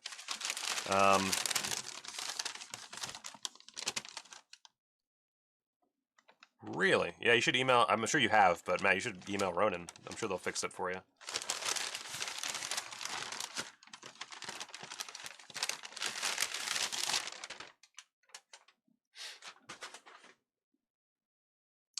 Wow. Okay. So none of these, let's see, none of these are any like the big new releases. Well, two of them are new, but none of these are like super crazy big releases. I didn't get the I Spit on Your Grave set. I really wanted to. I just couldn't make it work price wise. Like it just didn't make any sense to me. I really like. I think it's worth it. It's just I'm constantly like reallocating funds in my noggin. Looking back, I did buy a lot of mainstream 4Ks on sale on Amazon, and I probably could have just not done that and bought I Spit on Your Grave instead. I'm not good at prioritizing things. uh, oh yeah, Action USA looks great. I still haven't watched anything for martial law. Anyway, so I got Hardware. I missed out on this a bunch. I love Hardware. I love Richard Stanley movies, and I was mad at myself for not owning this on Blu-ray. I figure it'll probably get another release at some point, but just owning it is good enough for me. And it has an audio commentary with Richard Stanley, so that's exciting. I'm really liking Ronin flicks recently. Like I really, Scorpion is. I wish they would just pick a fucking name. By the way, like it. Anyway,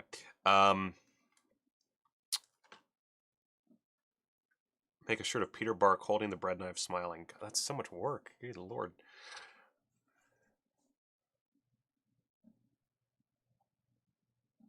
Let's see. Dust Devil is amazing. I really need a good release of Dust Devil to come out because right now I'm not picking up the old releases for the amount they're going for. I did not buy the box set of Haunt, so I can't really say one way or the other. Anyway, Clifford. I bought Clifford. I really wanted it, and it was there. There don't appear to be any extras. It does have subtitles for the deaf and hard of hearing, though, so there is that. Better than Co-Red fucking does. And then, oh god damn it, guys, come on. One second, I gotta do some surgery.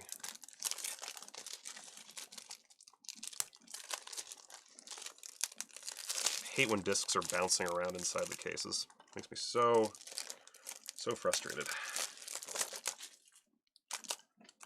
So I finally picked up, let me be very careful with this, Mask of the Red Death, because one of my dear patrons bought it, watched it, and said it was pretty good.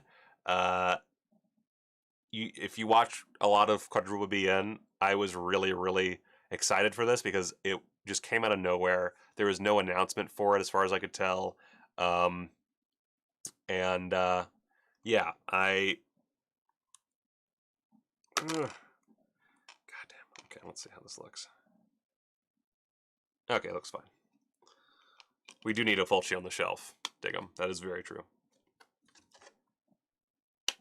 Yeti is a t-shirt company. Yettee, if I'm not mistaken. Might be one T. I'm pretty sure it's two T's.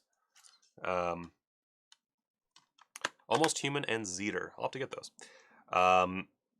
So yeah, I bought this. I don't expect it to be a like really good movie, but my understanding is that it is entertaining. And I just really wanted it, and I figure I'm never going to be able to see it on streaming, so that's why I have physical media. Same. I actually had Zeter in my card on Hamilton Books for a while. Anyway, next up, and actually I'm gonna unwrap this real quick. I'm really excited. So, as you guys probably know, also like yeah, I'm just gonna chime in with I like movies. You know, I don't know how the special features are on the Haunt Blu-ray, but I think it's really cool that they put that much effort into a newer release. Haunt, I think, is a really great film. Obviously, opinions will be mixed, and I know a lot of people really want, older movies from these companies.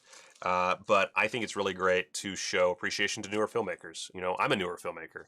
No one gives a fuck about I mean, several people who are in this chat right now give a fuck about my movies, but in the grand scheme, no one gives a fuck about my movies. No one's ever reached out to me to distribute The Head or Fatal Future. No one cares in the grand scheme. And obviously, I am not making movies to the same caliber as Haunt, but the point being, you know, I really think it's nice to show love for newer filmmakers. That's all. Anyway, Phantom of the Opera by Dario Argento. I almost called him Dario. Jesus Christ. Nice slip. Pretty standard issue, but I like the artwork. Look at that. Beautiful. No. Where's the old artwork, guys? You gotta give me the old artwork. That's my one problem. Yeah. Troy Howarth and Nathaniel Thompson commentary, of course. I think that's for like every Dario Argento release through Scorpion. Phantom of the Opera is not a particularly good movie, but I need all of the Dario Argento movies on my shelf at some point, so I bought it because it was on sale. Unfortunately, the head will never be on Vinegar Syndrome because it was shot on tape. Also, it's kind of a piece of shit, like by most people's standards. Yeah, that's another thing is I didn't own Phantom before, so if I had owned it, I probably wouldn't have gotten the Blu-ray. But since it was on sale and I didn't own a copy, got to do it. At some point, I want to do a big Dario Argento retrospective, so I need these for my footage anyway. I can recommend a good Argento movie after 1988. Well, first off, Sleepless is a really good giallo from Argento that was made in the 90s. I really like Sleepless, and Kevin does too. I have not seen Hellfest, but I would say between Haunt and The Funhouse, this is going to be really controversial. I'm going to say Haunt.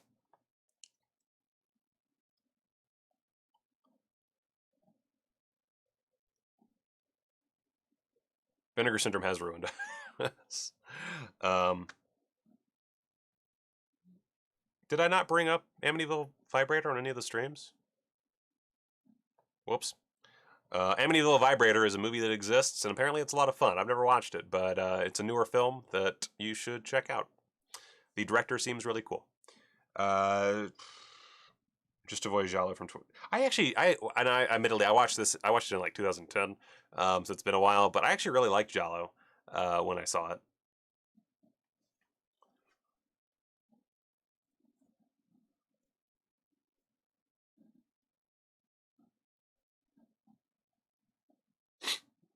Oh yeah, Stendhal Syndrome. Yeah, Stendhal Syndrome's really good.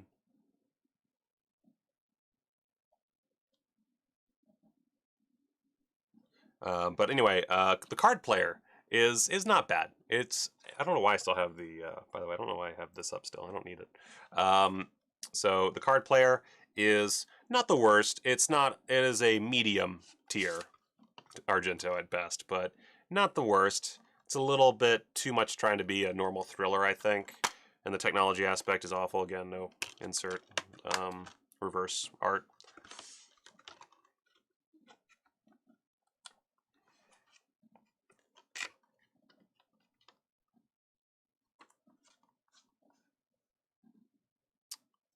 Oh, is Batman Beyond... They used a bunch of DNR on the Batman Beyond released? Fuck those people. God damn. Fucking morons. Oh yeah, and Trauma's really good. I totally forgot about Trauma. Trauma is really good.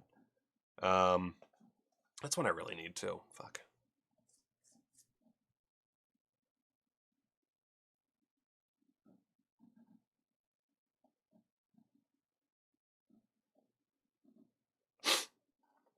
Anyway, last one. I had to get this one because it's from Sergio Martino. Hands of Steel. I have not heard amazing things about this transfer, but and it's code red, which... But, I figured it was on sale, and it's one of those Sergio Martino movies that I really wanted to own. And now I own it, bitches. Own it so good. Own that shit. Oh, yeah. Oh, nothing on the back, because it's, yeah, fucking, who needs, come on, man. Fuck shit. Anyway, oh my god. I have so many fucking Blu-rays in this fucking room right now. So there's what I got from the Ronin Flick sale. Not amazing. What's my favorite AGFA? Jesus. Ugh. My favorite Agfa.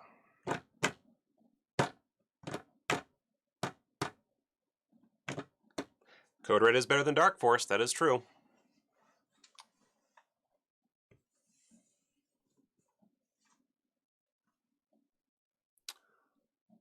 Favorite Agfa. It's really tough. Let me do a little. Let me bring up.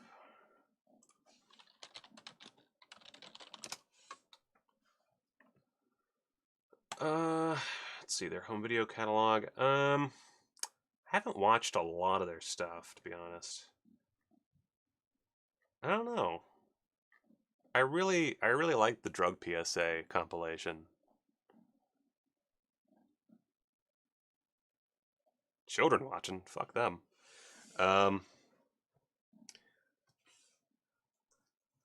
Soul Tangler's good. Okay.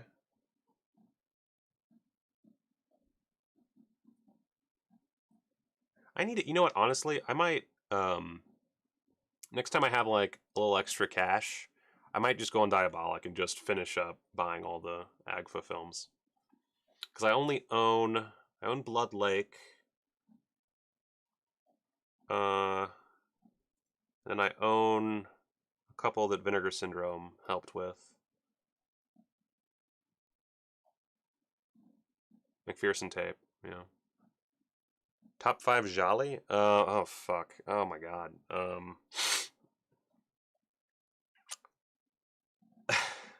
That's tough. That's tough. Drug Stories is probably my favorite to just sit down and watch, though. Top 5 Jolly. Jesus Christ.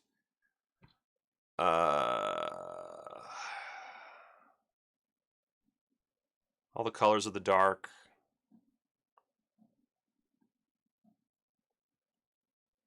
Deep Red. New York Ripper.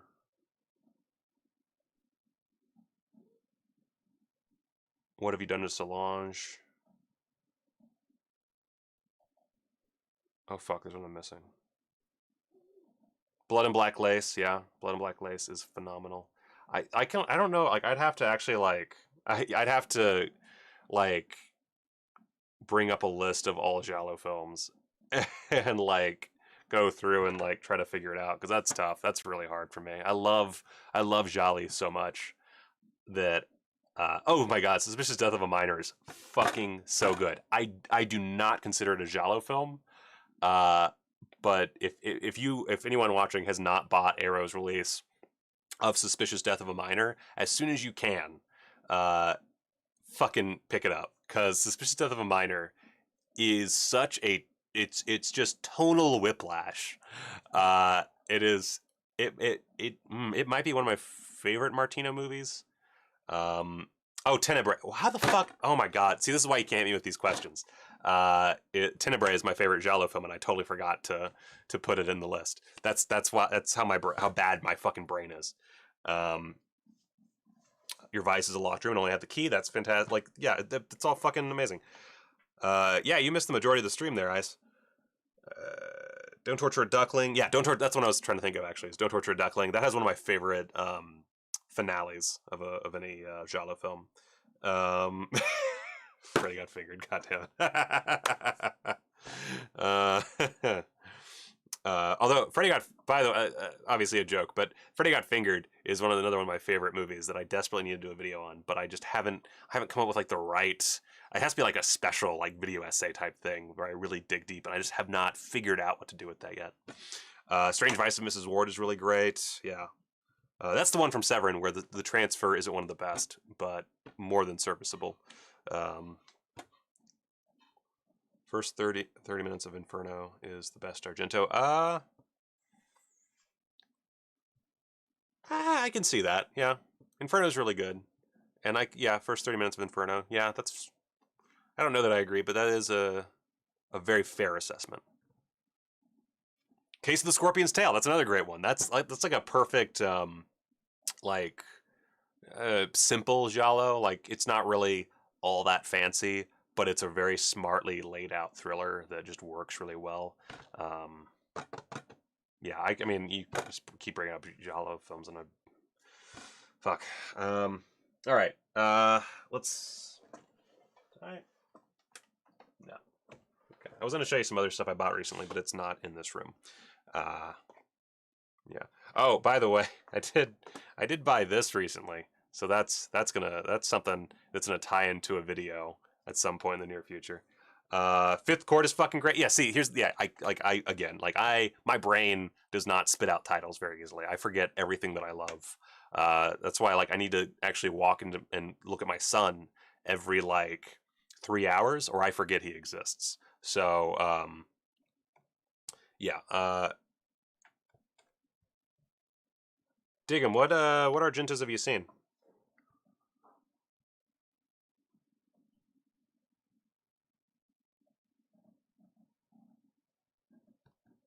Oh, Kevin, I agree with that. Yeah, the Three Mothers story. God, what a sad, the fact, how that went about is so sad to me. Have I seen Open House? I've not seen Open House. I'll keep a lookout. Is that available from anybody?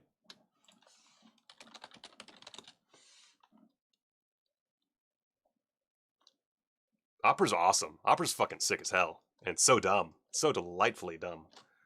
Just Suspiria and Deep Red. Yeah, Deep Red, I think it's one of my favorites. I don't think it's necessarily the best to start off with. The Possessed is great, yeah.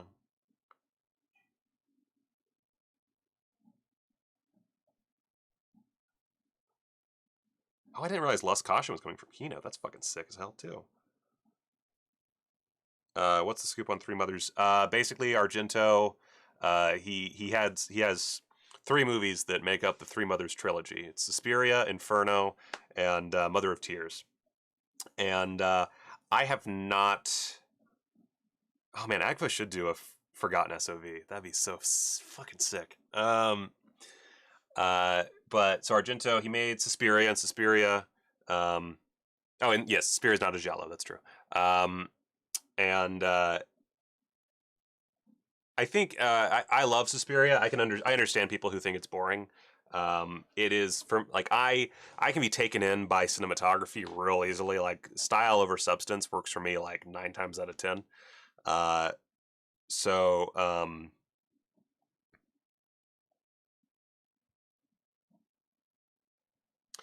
yeah, well, Deep Red is a classic giallo. That's the thing. Diggum is Deep Red is very much a giallo that's kind of a pinnacle of the genre. But I don't necessarily think it's the best place to start. Honestly, I think Birth of Crystal Plumage is a better place to start than Deep Red. But I would say Tenebrae is a really good spot, even though it is kind of riffing on the genre a bit. It's definitely up there as far as what I would recommend to start off with. And I think Sergio Martino probably makes some of the better introductory giallo films as well, even though he only made what 3 or 4. Any of his would be great. But as far as Argento goes, I mean, I think Tenebrae is probably his best. And Inferno is really good. Trauma is really good. Probably because of the American thing. It feels so weird. Anyway, so Suspiria. I haven't bought the 4K. I've only bought the old Blu-ray from Synapse. But Henry Portrait of the Serial Killer versus Deep Red. Deep Red. Although Henry Portrait of the Serial Killer is really great. Actually, I would probably watch Henry before I'd watch Deep Red, even though I love Deep Red.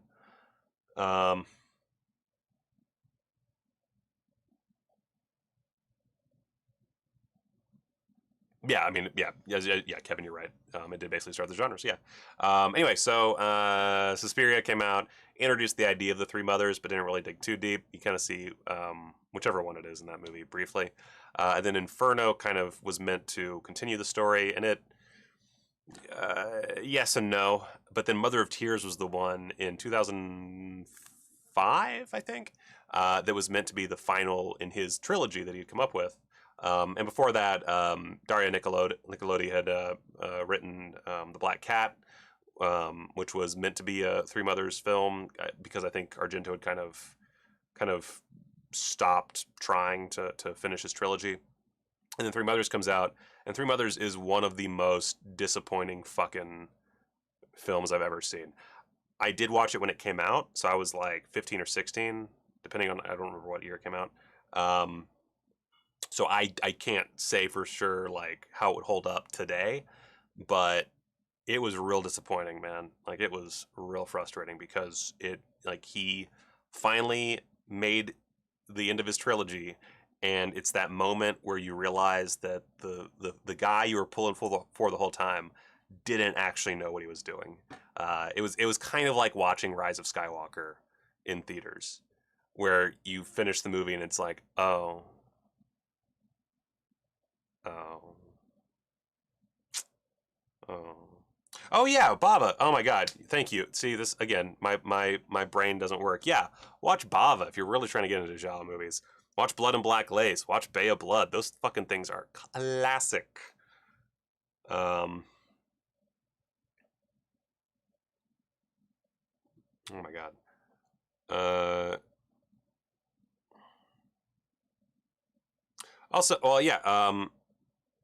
Jolly are not for everybody. Like the Giallo genre is not for everybody. I do think that there is a wide range of Giallo films. You know, you have like the less violent and you have the super violent and everything in between. I think that most people can find a Giallo movie that works for them, but they're 100% not for everybody. They are very much, the whole idea behind the Giallo film was that there were these really popular, mostly American uh, uh, uh, detective stories coming into Italy. They were very popular, and then all these Italian authors who were writing basically ripoffs of them. And then you had this one company, and I just lost the name of it. I'm sure someone in the chat knows, but this one company in Italy publishing all these books as cheap paperbacks, and they were super popular, and they sold out. They sold really well, and some of them were Italian authors, often using like American pen names. Some of them were just like Agatha Christie stories, and I can't remember the guy's name that was really popular. I'm doing bad with names, but all these popular American detective stories. They're selling really, really well, and so movies started to be made based on these old detective, these like pulp stories, and it became a big genre. And Italy was very much, at in that period up until like the early '90s. Um, Cinema was a big part of the Italian lifestyle. Going to the theater because of basically fascist restrictions with TV. And so the like going to the cinema. I remember what the statistic was. Edgar Wallace. Thank you, Amir. Thank you so much. And also, yeah, Creamy and Jolly are both very similar. And honestly, like you can mix up Creamy and Jolly very easily. It's not hard to do. I feel like a lot of people probably point to a lot of those as Giallo films. The Prowler is pretty slow. That's true. I love Maniac, and I do enjoy The Prowler, but The Prowler is extremely slow.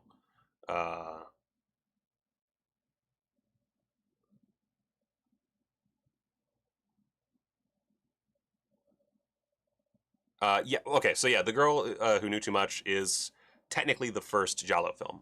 Some people don't consider it as much because it is more of a standard, not really detective story, but a standard like murder mystery type story with a lot of like the little hallmarks of the genre and what it would become.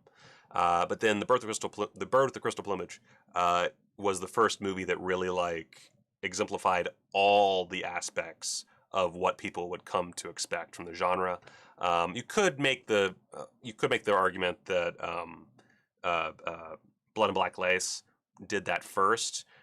It did kind of, but I think that what people think of as Giallo is more in line with Bird with Crystal Plumage than Blood and Black Lace. Although Blood and Black Lace is the better film. Blood and Black Lace is, from a just stylistic standpoint, one of the best fucking movies ever made.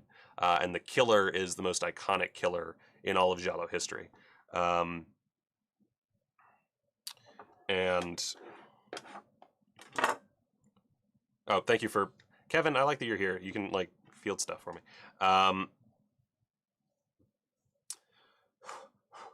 Yeah, Krimi are violent detective stories, which some Jolly kind of have that tone. So but the main thing is Italian versus German, and then Italian um, tend to be murder mysteries. You could so another issue is uh, I feel like getting into the whole Krimi versus Giallo thing is kind of going to take forever. But basically, um,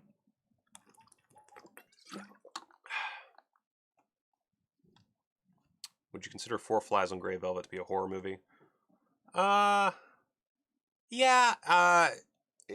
The problem. So the problem with Giallo films is a lot of them are not really what you would necessarily think of as horror movies. Um, Even though they do have the elements of horror, they're really more crime thrillers or just straight thrillers.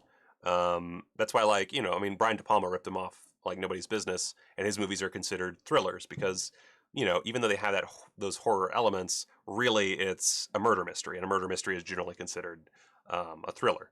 But because Giallo films wound up basically creating the slasher film, the waters are very muddled because, of course, slasher films are what happens when you take a murder mystery and just turn it straight horror. Um, does a movie need to be Italian to be giallo? Uh, it depends on who you ask. That's down because it basically like if you're being just a purist, a giallo film needs to be Italian because it's just an Italian like detective story basically. Not even detective.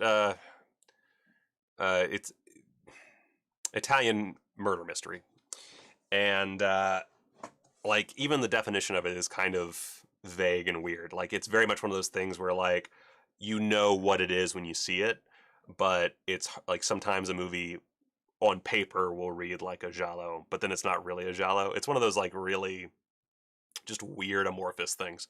Um,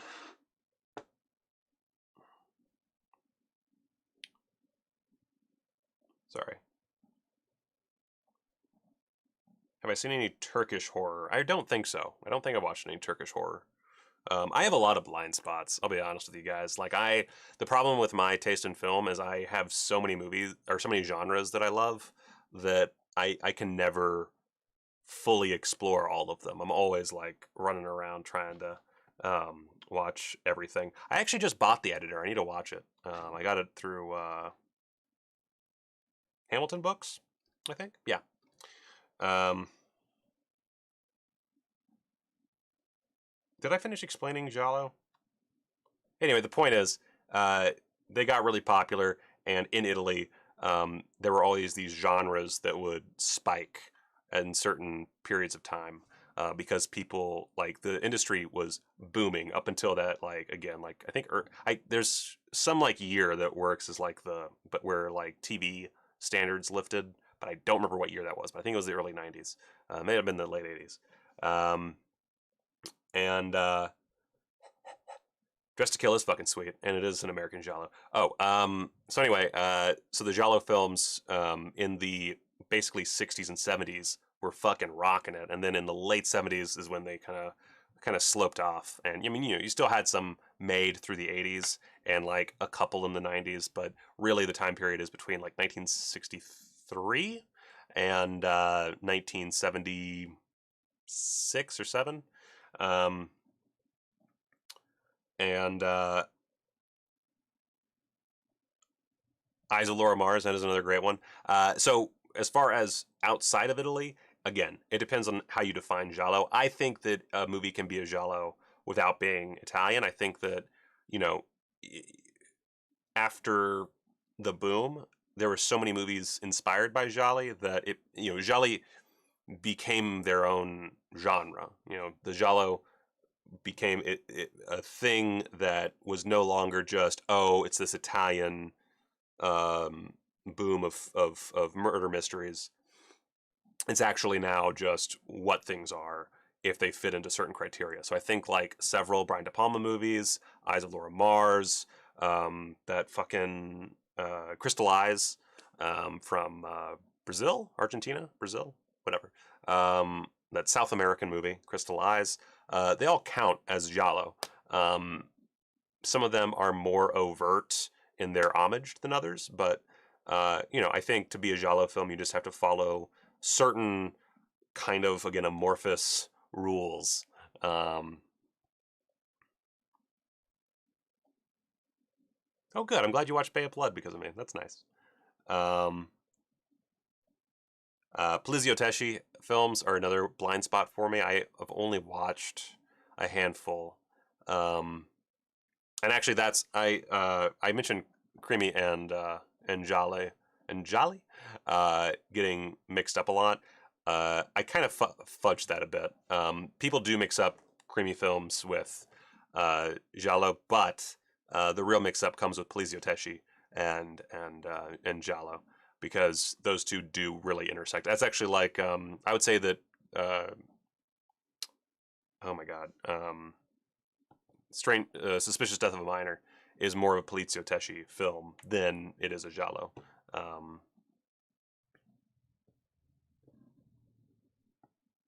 uh, yeah, like Kevin said, they're still being made.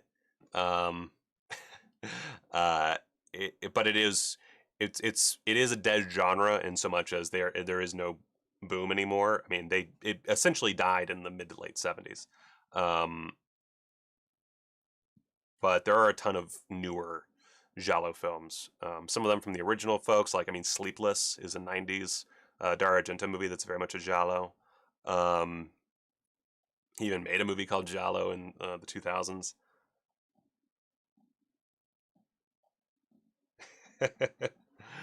um, I would not be the person to ask about Krimi films. I just don't know enough about them. That's one of those genres that I just don't have much of a perspective on. Oh yeah, Barbarian Sound Studio is a very good, very fairly recent example of a newer Giallo film. And yeah, Italian cinema did pretty much die in the 90s, unfortunately. There are still great Italian movies made. The industry still exists, but the boom of productions ended when TV lost a lot of its restrictions, and they just stopped going to the movies. Um, I don't know that I would call Neon Demon Giallo, but it does have a certain tinge of that. Um, Poliziotteschi. I don't actually know if I'm saying that right. I've never actually heard anyone say it, but it's basically just crime movies, Italian crime movies. Um, that's why it's like the thing about Giallo films is they started off more like Poliziotteschi films. Um,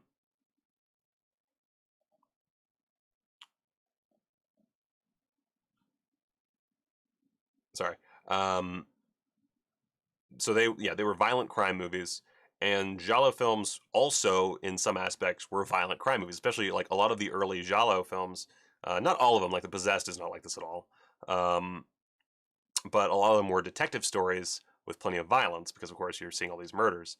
So there was a very slight difference between them at first, and then as time went on, Jolly tended to kind of nix the detective as a main character. There was usually a detective character in the story somewhere, but usually it followed some person who was not a cop trying to figure out the mystery. And really, Argento is the one that really paved the way for that with Bird of the Crystal Plume, which of course follows a writer, an American writer. Um,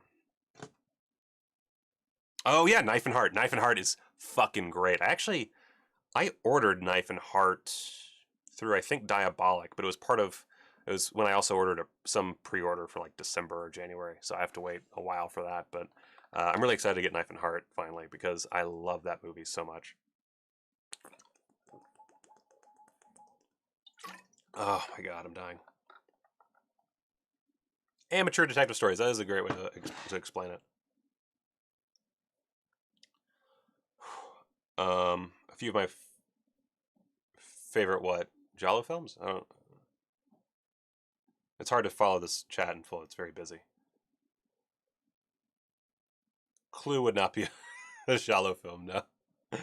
Um, so if the Italians made a normal slasher film, it isn't a Giallo. Yeah, I'd say that's correct. A Giallo, in my mind, kind of skirts the line of being a horror film, and there are some that really like New York Ripper. You could make an argument is closer to a slasher film than a Giallo. It is, I would say, still a Giallo film, but it definitely feels like it's more going that way. Um, I'm kind of explaining giallo films, which yeah, there's more people in this chat than I thought there would be who don't really um, who aren't as well versed, I guess, in giallo films. By the way, guys, do I have it in here? Fuck, I don't. Oh wait, no, I do. Okay. So this book is way too expensive for what it is because it's just one of those Amazon print-on-demand books. But both it and its Volume 2 counterpart, and it's the third volume as well, but not as much, is really special. And So Deadly, So Perverse by Troy Howarth is a really, really good book. Again, there's 3 volumes. First 2 cover the entire history of Italian giallo films. And then the third one covers Spanish giallo films. And it's a great understanding. If you just want to like have a basic understanding of what a giallo film is, the history of gialli, and like it's not crazy. Like there's some good pictures and stuff. It's not the most well made book as far as the formatting, but you get a bunch of reviews. And at the beginning and kind of throughout, you get a bit of a history as well. So it's a very informative book or series of books that oh my god, 1 second. I got shit everywhere. Oh my god. I'll set you there. All right. But yeah, I highly recommend that book. If you just want to like get a crash course. It's again, it's one of those genres that's so hard to really nail down the definition because yeah, like someone mentioned New York Ripper, Matt the One, New York Ripper is well within horror. Yeah, it is. That's the thing is like there are giallo films that do just go full horror and they're still giallo films. They're not slashers. But if you take the basic form of a giallo film and you add certain elements, suddenly it becomes a slasher, and it's one of those things where I wouldn't say there's a ton of movies that skirt the line so much that it can be confusing, but there are enough where it is confusing. I'm really excited about 2021, Brad. I'm so pumped. Well, first thing I'm going to do is buy Amityville Horror, but second thing I'm going to do, actually, I'll probably buy the subscription last. I feel like, because that's not limited, I can just buy that whenever. But I was happy enough with this year. I feel like next year is going to be fucking hella crazy. And I'm so excited because you guys are just getting bigger and bigger, and I assume we're getting more and more resources. I don't know how that works. I don't know anything about your job. Oh yeah, that's true. Homer's Odyssey. That's great. I love that name. Shudder has a little series called Shudder Guides for a 5-minute description of giallo. That's a good series they have. Definitely recommend that. Oh my god, this is like the busiest the chat's been ever. This is weird. Yeah,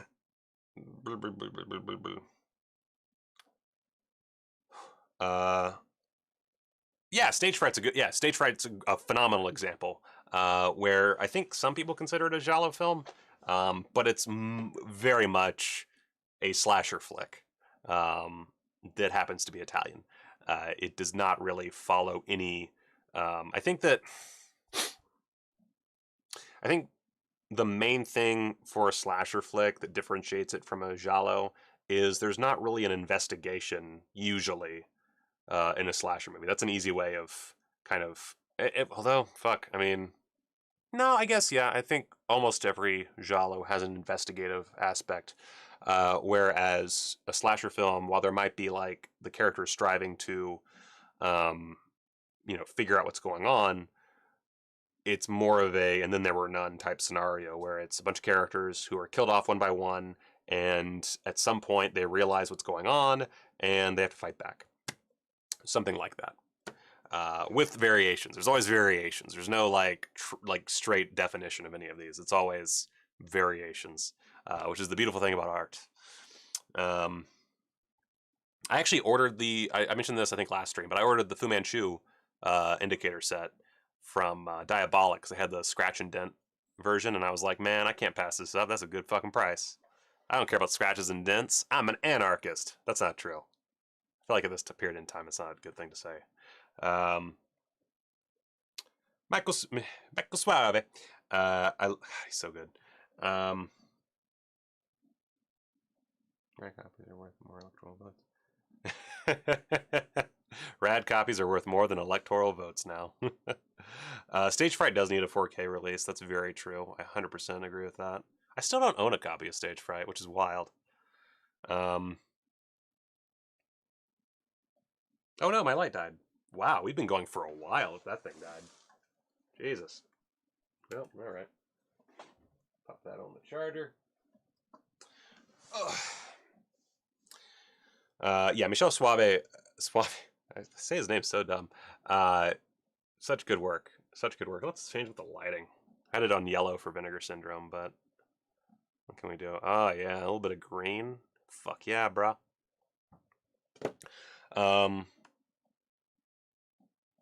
These films have many elements introduced. Even if one thing from a giallo leaks into a slasher, it becomes a giallo for some reason. Yeah, that's a good point, Brad.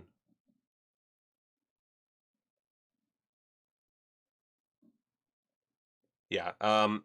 So yeah, I think that if something, I think that as because the slasher came after the giallo, I think that's another big part of it. Is suddenly you had like something else, like a new subgenre splintering off. I think that slashers have a formula is the wrong word, but have elements that are much broader and much easier to play with than gialli. I think that a giallo film, it really is dependent on a certain feel that's harder to nail down. And also, I think that nowadays, like it's like the Brian De Palma thing. Like somehow Brian De Palma with Dressed to Kill made an American giallo film, and then Eyes of Laura Mars was this very much American giallo film. And if you don't think that a giallo film can be American, then they're not. And at that point, it becomes a question of how you define giallo. And that's, art is subjective, even down to like what genre some things are. But I would say most films that people say are giallo-esque are just slashers. Oh yeah, Brad, that's a very good point. Yeah. That drives me nuts. People call Suspiria giallo all the time. And yeah, no, it's not. It's very much not. Most supernatural things are not giallo films. I always get the Martino films mixed up. But not Torso, but the other ones. But one of those has a very supernatural element to it. But most, do I collect Criterion? So I've said this before, I don't really collect anything. I do technically collect Vinegar Syndrome in so much as I'll basically buy anything they put out. But I'm not like a completist on anything. I just like some stuff I just won't buy.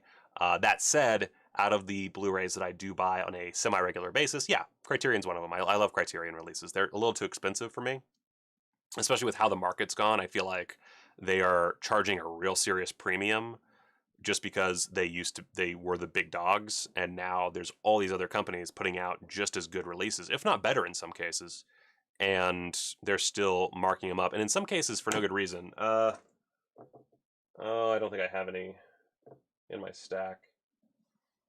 No. But like there's some releases from them recently that I like. I fucking hate what like the Mishima packaging isn't bad per se, but it like is very easily damaged. It's it's not very solid packaging, and they're still charging a premium, and that drives me fucking crazy.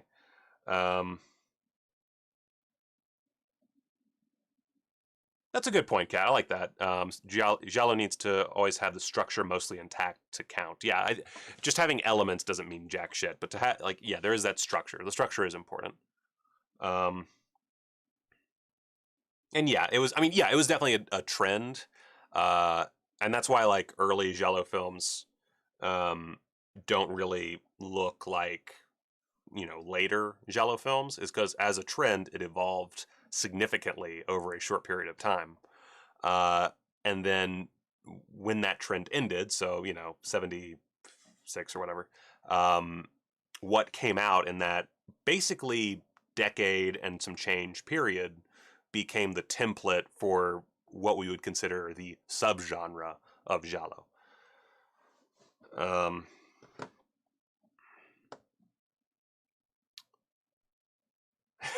Not a collector's shirt. That's good. Terminator is a futuristic slasher film. But also, who gives a fuck? You are correct, Brad. Yeah, first Terminator is my favorite Terminator movie because it is straight up just a horror film. Let's see. God, I cannot keep up with this. I'm sorry, guys. I'm really bad at keeping up with chats.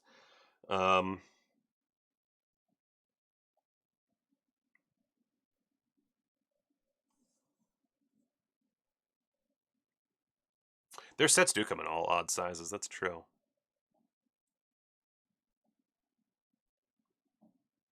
The Godzilla set's great. I love it.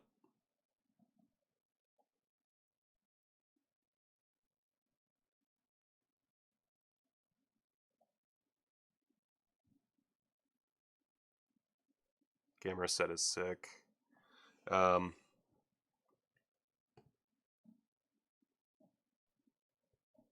Yeah, and here's the thing, like for any genre, um, I, I don't think it's really fair to any movie to confine it and like try to judge it as some part of a genre.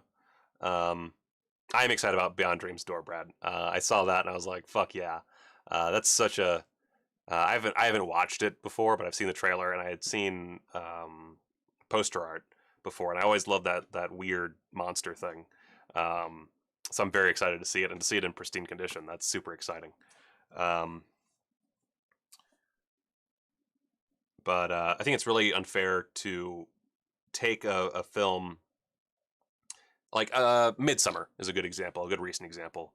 I've seen a lot of people shit all over Midsummer because it's not because it's not more of a straight horror film, or because and because it does its own thing, or because it's too much like Wicker Man, which it is. I mean, it is very much just Wicker Man. But yeah, like there's this weird like, yeah, it's like, oh, well, it's not really horror. Different movies can have different genres. First of all, that's just how movies work. I mean, go to fucking IMDb. Every one has like 3 different fucking genres. But also, a genre really doesn't mean anything if you think about it. All a genre does is kind of lead you in the right direction when you're looking for what to pick out. Like, I could really use a horror movie today. I'm going to look at the horror movie section. Oh, I could really use a romantic drama. I could really use a war epic. It really doesn't mean anything for the quality of the movie, and it drives me fucking crazy when it's like, yeah, I was expecting more of a horror movie or whatever. Like, it's a movie. Watch it as a movie. Come on. Obviously, if something's sold as something and you don't get what you're being sold, that's different. But I feel like there's a lot, like Midsummer again.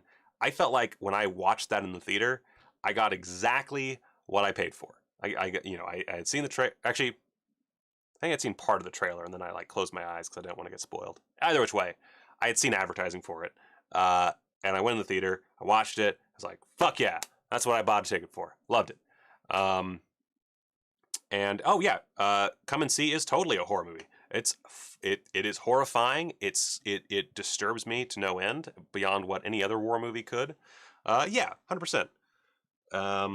And it's also a war film because it's a war film, and it's also a drama because it contains drama as a primary element.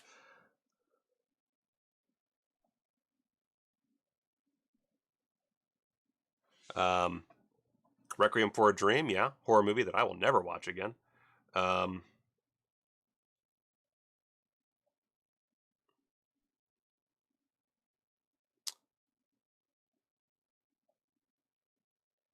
Oh my god. Oh, I just saw that all his man left. I don't know if he's still here, but bye, Brian. I love you. Wicker Man does slap. So yeah, and that's actually, I mean, that's one thing I love. Like, sometimes people will be new to Vinegar Syndrome, and they'll try to or they'll. Okay, that's your. Yeah. Irreversible. Might be. Yeah, it's subjective. It's hard to say. I guess you. Yeah, Irreversible's a horror movie. I think. I've only watched it once. It's hard to, but I don't know what else you would call it, honestly. Uh,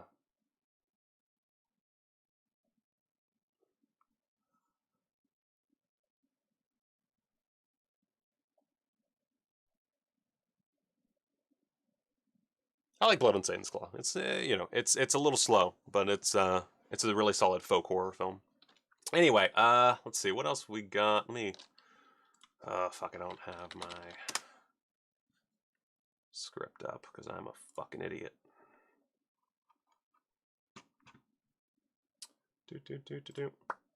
Let's see. Ronin Flicks, MVD. Oh, we're getting new Arrow announcements on Friday. Another, I forgot his name, but another Japanese movie.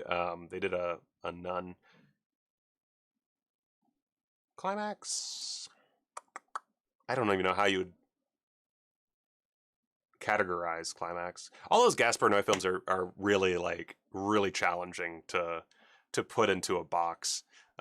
Which is one reason I like. I love movies that you try to think about what genre you'd put them in, and you're like,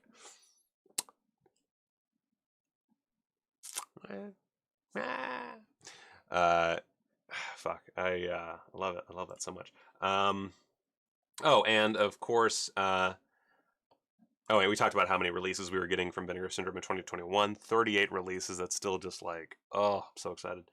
But new Arrow announcements on Friday. I guess I'll have to maybe do a show. Well, I don't know. They didn't look that great based on the clue, but we'll see. And apparently more copies of Blood on Satan's Claw should be available tomorrow night, so that's cool. Definitely pick that up if you're into folk horror movies. Huh.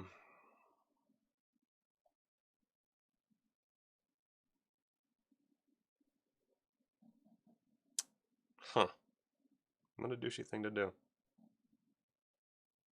Still haven't seen Love. I need to get on that. He's out of his mind, yeah. Anyway, I don't know that there's really anything else to talk about. I am curious. Let's see. Let me. Yeah, nothing really there.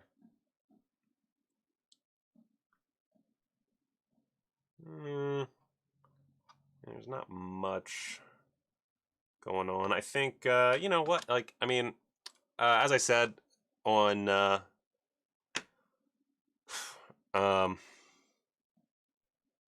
we didn't really talk about Severin's releases.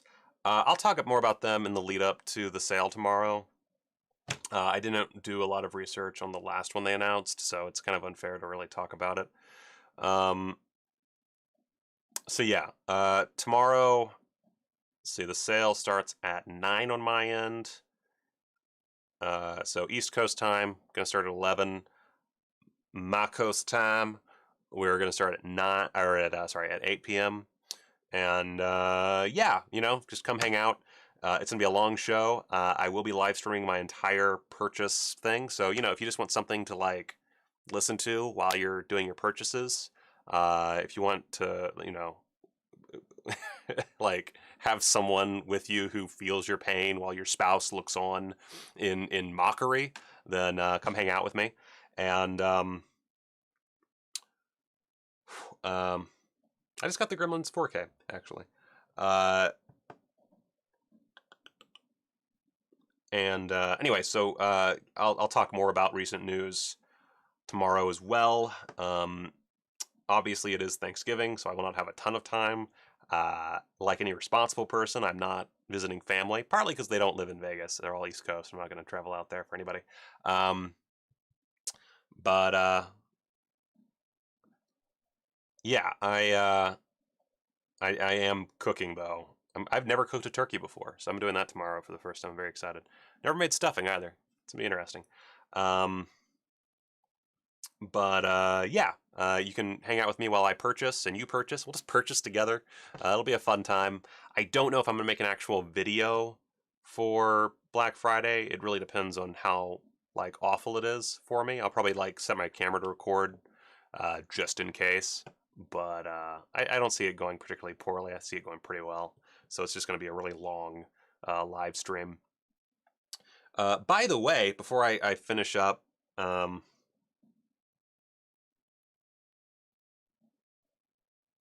yeah, Vinegar Syndrome's gonna be fine. I've never had a problem with their site, and I've only heard a couple times of it actually having a problem. So we'll be fine. Severin hopefully, but I don't think they're gonna have enough traffic to crash. So anyway, yeah, I'm sorry that my Texas Chainsaw video is not happening tomorrow. I feel really bad about that. Let me know if you guys want to do more live streams in the future. These are easier for me to do than normal videos. So, you know, if that's something you'd like to see me do more of, just doing live streams where I'm hanging out, talking about movies, I'm happy to do that. If that works as supplementary content while I get used to my new schedule, cool. Anything to make you guys happy. I really, like, I feel legitimately bad. I've said this 1,000 times now. I feel bad that I have not been putting out as much content this month. It will get better once I get used to my schedule. It's just really tough right now.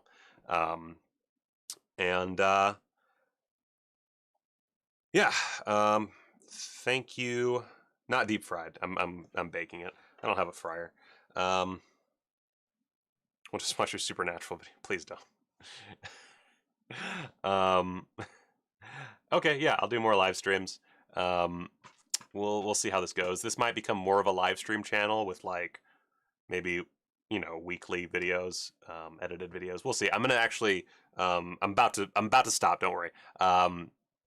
But I know it's a Thanksgiving movie. I really wanted, like, I had a whole bit worked out and I just could not find the time for it. I've been working just nonstop. So I have a new desk coming in, and then once I have that set up, I'm going to be buying a bunch of new stuff for my office to turn it more into like a studio and make not only live streaming, but making normal videos much easier. If I can streamline my process more, that means it's easier for me to put out new videos. So I'm not going to lie, one of the things I'm buying is a teleprompter, because one of my biggest issues is I forget stuff constantly when I'm trying. Like, anytime I'm like, I have a specific topic and I've written down all my points, I forget everything. I don't know why, it's just my brain is dumb. So I am buying a teleprompter and a bunch of other stuff to really like up the quality and up the production time, or I guess lower the production time, whatever. So a lot of stuff happening, plus tons of buying. I'm really excited for tomorrow. I cannot wait to go through all that with you guys. And yeah, that's it for this really weird. Can we get Senior Gross Michael on Sleazy Michael? Maybe. He's almost returning. He's almost grown back in. So Sleazy Michael could very well make a comeback on a live stream. Sure. I'm sure that would not be bad at all, considering the kind of things he improvs when he's speaking. Anyway, thank you so much for watching. Looking forward to tomorrow night. It's gonna be a great time. And and yeah, thank you guys. Rock and roll. Keep being baller folks and stuff, and go watch a movie and then buy some. Bye.